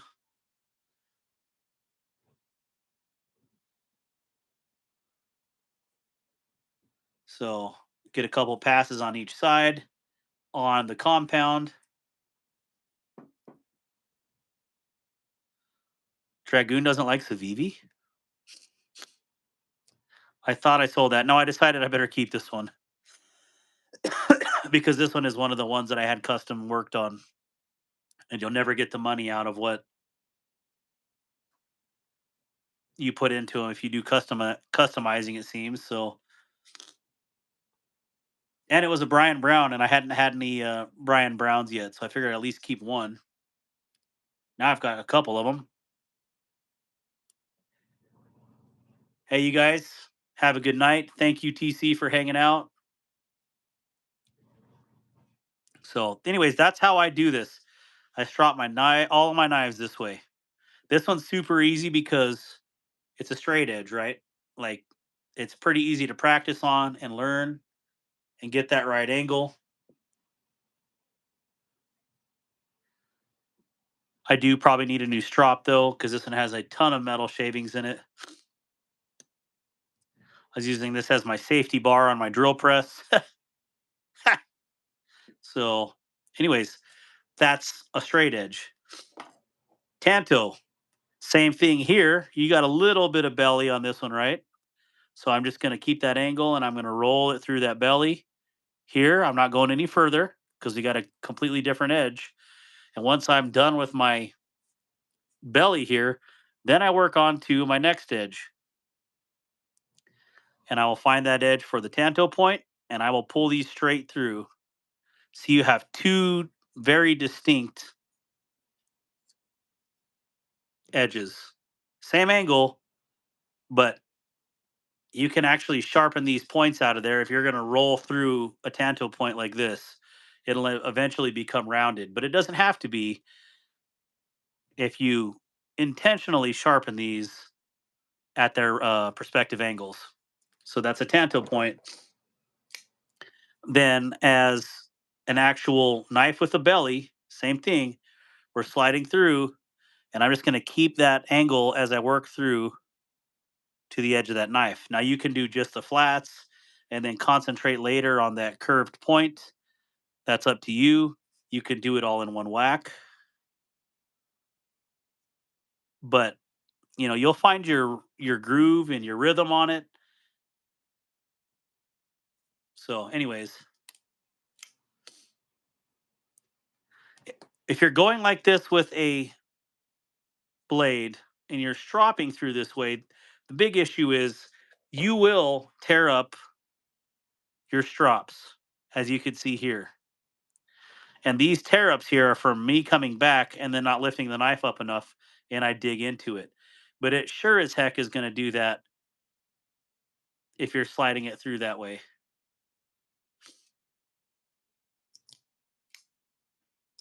Rodney says he strops toe to heel. So, I've never watched anybody else do this. Uh, Maybe I should. Maybe I'm completely wrong. But again, I do this in the field, and this is my whole sharpening system right here. And I've never had a dull knife in the field, or when I have a dull knife, I can easily repair it in the field too within 10 minutes, or faster depending on how bad your rolls are. So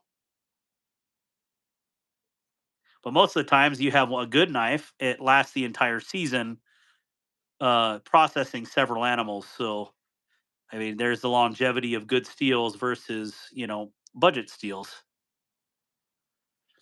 This one needs a complete resharpen because this one was stone washed big time. So this one will definitely get the full works treatment. But I was kind of using it dull, kind of like as a show knife to teach kids how to flip knives. So,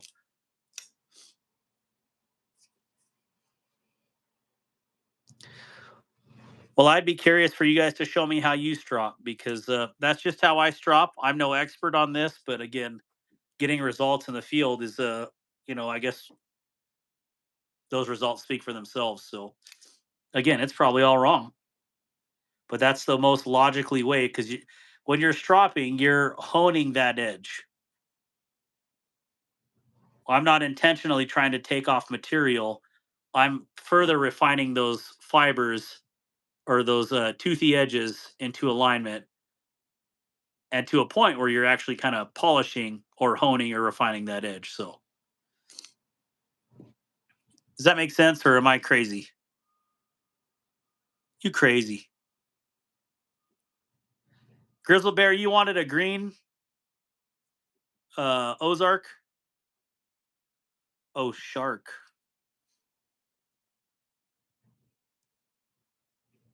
So, anyways, am I crazy? We got 28 people on here. Sure. I didn't catch it. Did Roger Baker? I think Roger Baker went to bed, but oh, yeah, you could do it either way. For me, I'm just weird, but yeah, you could definitely start here.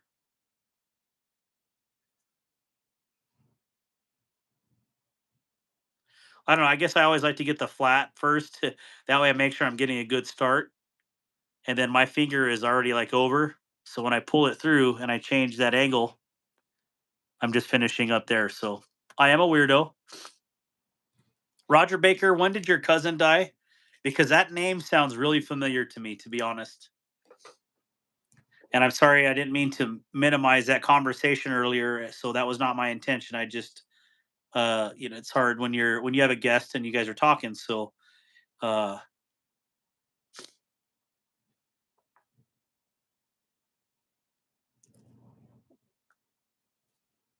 my phone says it's not charging and it's plugged in. That's interesting.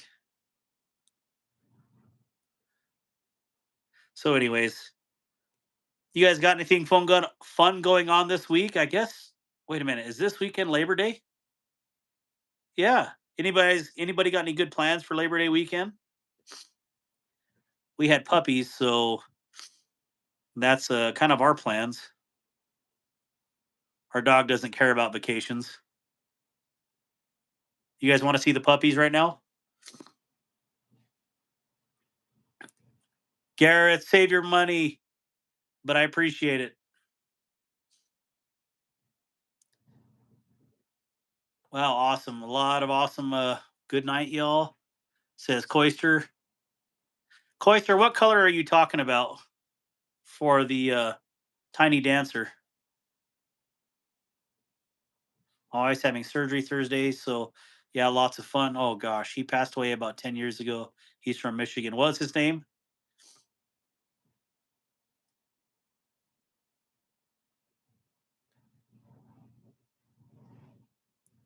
Yeah, Grizz.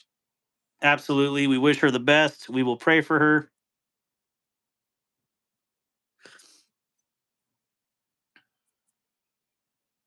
Jason May. Yeah, I'm telling you, I know who that is.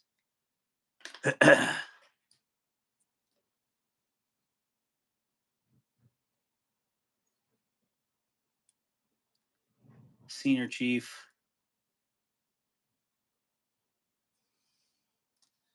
What kind of puppies? I have two golden doodles. They're our children. With German short-haired pointers. All right, I don't know why I'm still stropping, but anyways, you get the gist of how I stropped or how I strop. What's funny is on this Benchmade that I just got, like they didn't even. First off, the grinds are piss poor, and this came. Uh, the blade was bent, and then I went to return it to Midway, and they were sold out. So it was like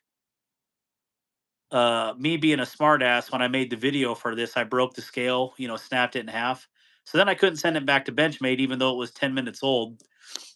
And so I just stuck it in the vise with a cloth and I tweaked it back, and it is 100% flat now. But these edges were full of Cerakote. Like they didn't even finishing the knife off. And it's like, come on, Benchmade, freaking premium knife, and you guys aren't even getting this finished off right. I guess what do you expect, right? He was on the Essex. Yep. I like the gold with black handle one you had, but I'm not too picky. I just can't do the expensive one. All right. Oh, so that was the copper and black.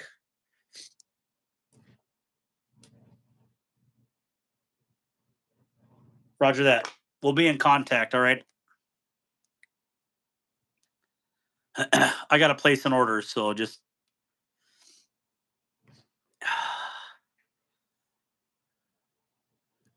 sold every Benchmade I own and have some clones left, but they suck. I returned my Lava Flow Limited Osborne today due to poor QC. It's really sad. Holy cow. Hey, Jesse Duncan, what's up? Yeah, this one, I can't believe it had a that bad of a bent blade, but I was like, you know what? Why would I even waste time going back to that if they're going to send it out like that? I'm going to just fix it myself. And so I love the Benchmades that I have. I just have a hard time, justifying the price. I picked this up because it was 119 for the 3V. I was like, hey, that's acceptable. This Mini Freak, the M4, was down to 140, so I picked that one up. Uh, let me see. It's the other one that I just picked up. Oh, this guy. This S90V one, they want like one or 300 for it for the Mini. And this was like 180 plus a $20 coupon on that Sportsman's deal. So yeah, I will I will only buy them if they're on sale. So I'm not trying to be a snob, but this is actually when they're on sale like that brings them down to reasonable prices. So that's why I have these. And I actually really hated this design until I held the Mini, and the Mini kind of blew my mind. So I really dig this, and I wanted an S90V version, but I love carbon fiber and silver. But what I did with this one, the S30V version, I felt like this one just I love this. I love this reverse tux colorway on it. So, geesh.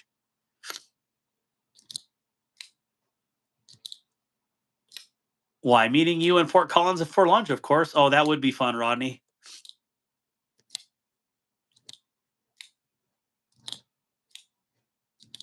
Garrett's heading out or Roger's heading out? Yeah, I'll take you guys upstairs. Then I probably better get to bed because I got to go take my meds. I got to kill this infection before I go crazy. So I'm surprised I lasted this long tonight. Ooh, that's all super crooked. Hardy har har. Okay. I don't know what else to say, guys. Let me take this off real quick, and I'll take you up and show you the puppies, and then I'll let y'all go. Puppies! I can't believe I got a Spider Co Subvert. Good lord, that's a big knife. What did you guys think of that? I sent you my shipping info. Roger Baker, I already had your shipping info. Darkwater, is there a store? There's a store by me that Benchmade won't let them display prices because they are too low. I have 72 Benchmades, and I'm about done with them. I got 90% of them for cost, so it was worth it. Yeah, yeah. If you can get them for cost, that does make it worth it. But again, blown away at some of the knives that came in this week. Got my first Mannix. Not sure what scales I'm going to do for that one, but I'm definitely getting those Barclay scales that Chris was showing. They just shipped today. So and Barclay did them custom for me, left them naked so I could anodize them. So if you guys got any recommendations for, uh, I pretty much want titanium. I like aluminum. I love the AWTs, but I'm more of a titanium fan. So of course you know why. And then yeah, this will be another. I don't know if this will be just a standard giveaway or members only giveaway, but man, such a cool little knife for this dead sober. Know if you still had it or not. Yeah. So Roger Baker, Roger, I use pirate ship, so it logs those addresses, which is awesome because if you get multiple winners or you win, things over the time frame, your info is saved in there. Uh, I don't save it for any reason other than for shipping. So, and it's your shipping address. So, you know, but anyways, I don't know, just flipping knives at this point. So, all right, I think I better go upstairs. Let me make sure I have what I wanted to take. I got my two giveaway knives. Does any of you guys want a Tempest Knives Fractus? Look at this bad boy. Oh yeah, S90V. This is the best Tempest knife out there. Period. No discussion. No room for discussion. Hands down, their best one. Uh, Jim Cox. What Spider Co is that? Well, this one is a Subvert. This one is the Mannix and the Para 3 and the Dragonfly. So I'm not sure which one.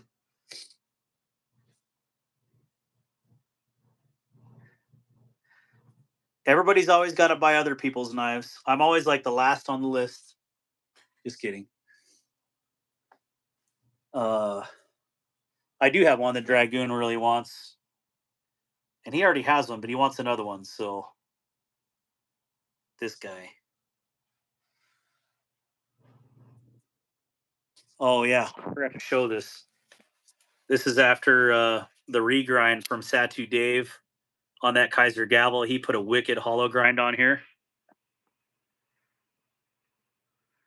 No, yeah, Rodney. I'm not talking about you. Yeah, love this little gavel. Dragonfly. It is super cute, and it's that PD1 Maximelt. That's truly the only reason I bought this because I've never had any PD1, and so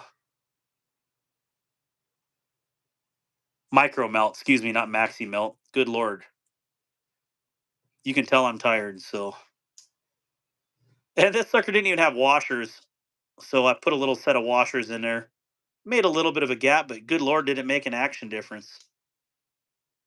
So the one you want scales for, I want scales for this top mint double mint twins here, the Mannix. So I got to figure out what I'm going to do for that. But someone in the chat a couple months ago or a month ago told me, "Hey, you need to get the Mini Freak. You won't like your other ones, once you get that." I'm not sure I'm totally sold on the Mini Freak. Like I like it, but I may put this one up for sale. So whoever suggested that, I appreciate it. But the lack of scale options out there is abysmal for this guy. So somebody did. That gavel is killer. Of course, I want it. I need it. I don't need two of them. Silver blade as well. Holes drilled in them. So yeah. But whoever mentioned it, thank you for recommending it. It is cool. How many of you guys also? Yes, I'll go take you to the puppies, Master Sergeant. How many remember this knife that I got a while back? That custom shop M4 that said "I love you" on it. I stripped the handles, or the blade, put a wicked edge on that son of a gun. Actually, this is my second mirror edge, and then it's gonna go back with these titanium scales once I'm done rocking them fully. But that's gonna take probably another 4 hours to get that. So that'll be this mini grip. Do you have a 940? No, 940s are large and ugly, and they look like a big butter knife that folds.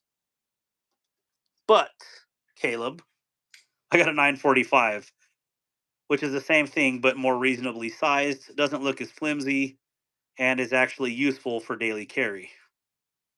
So, is that the same Caleb or a different Caleb that we know? Because no, our it's our other Caleb, 1776, right? Yeah, I like the smaller one. Way better. I have a full size Griptilian. I do too, and I think it's too big for my hands. And I again, I don't have like small hands, but I just don't know why I would need all that extra blade. I mean, I guess, yeah, it's cool.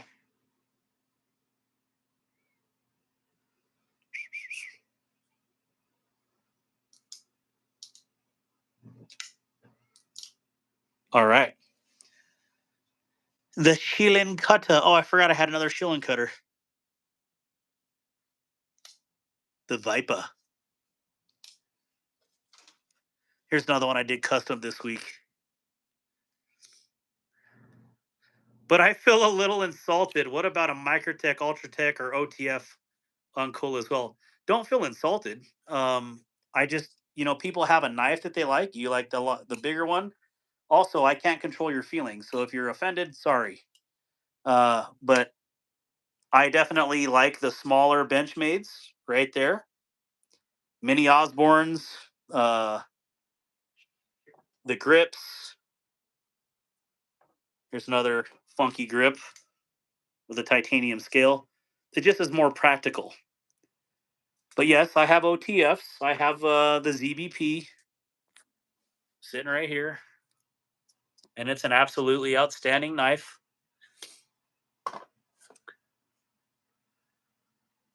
Yes, there we go. ZBP SE Blade Show exclusive. We'll pull that out for Caleb. Here we go.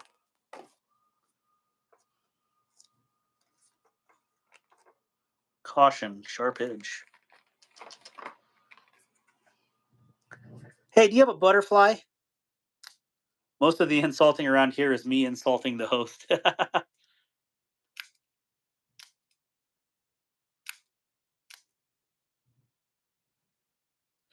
Caleb, maybe you should read about my channel a little bit, then you'll understand a little bit about what I do. Um, the description of this video does not tell anything. I apologize. But no, I don't make ungodly amounts of income. I am 43 years old. I've been collecting since I was 4. So hopefully you can understand that over a mass amount of years, that if you, you can amaze quite a collection. So, but yes, I customize knives. Here's my anodizing bath that we did some custom tonight for one of the channel subscribers. And this is the knife that got customized.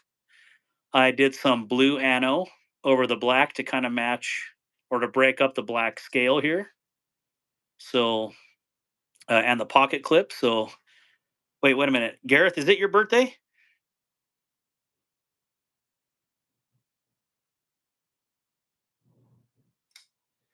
I mean, I make like a Dale Gribble amount of money. So, I don't even know what that is, dude. Sorry. But yeah, this is one of the knives I customized tonight for a channel subscriber. And I think it turned out pretty awesome.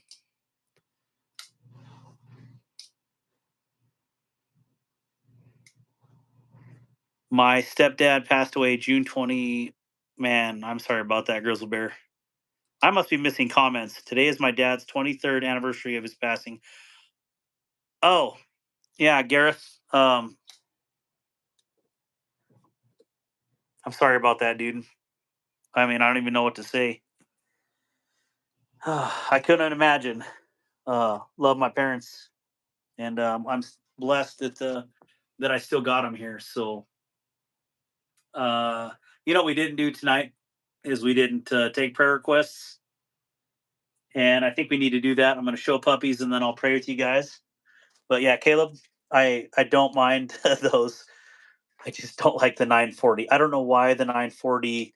It's just so much bigger than the 945. It looks ungodly. So, but to each their own, right? That's why there's a billion different types of knives because there's a billion different types of interest, right? So, there's definitely a knife for everybody out there. Like, yeah. So, yeah. Sorry to hear about that, Gareth. And I'm gonna wrap up and go upstairs. Show you these puppies. Make sure all this is off so we don't light my house on fire at night. I didn't even show off my new Devo. Maybe I'll take that one upstairs with me and go as we go. So you're coming with me. Oh, big light.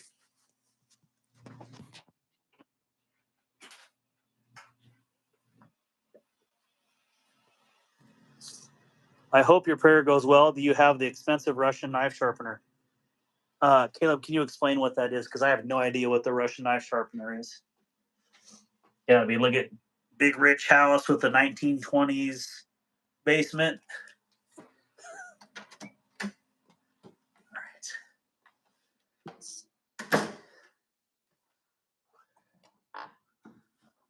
Hi, mamas. How you doing, baby? Aren't you tired? You got a baby behind you. Yeah. Got one sacked out over here. TS Prof. Oh, no, I don't have that. Let me grab your babies from behind you. You got a little fat sausage back here. Come on. You got your girl right here, Sage. Hi, little baby. They're 1 week old. Her mama's cleaning right now. She loves it when I hold them up so she could get them a good clean. Huh, Olive? This is little Olive. My baby girl. That's right, Mr. Giraffe. Get all the marmalade. Oh, she's peeing. Lick all that up. Oop, oop, you got it. Good job, mamas. Yeah, they're beautiful little. I call him Sarge. Well, Master Sergeant, they're available. We do give a military discount. Um, Clearly, I feel very strongly about that, as you know.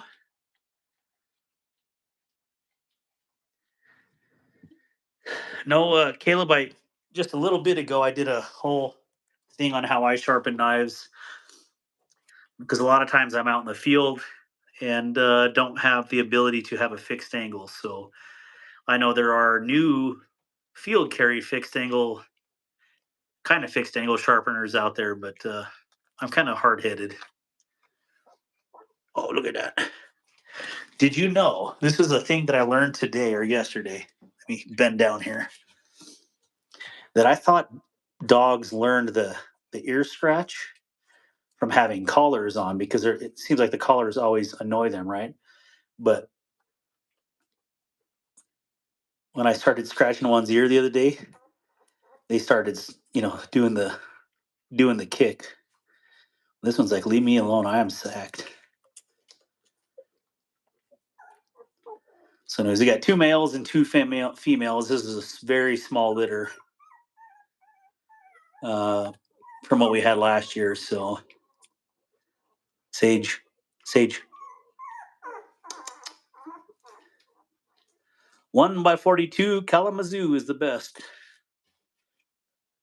Yeah, here we are, little babies. You got all the poops? Yeah, this one just sacked out.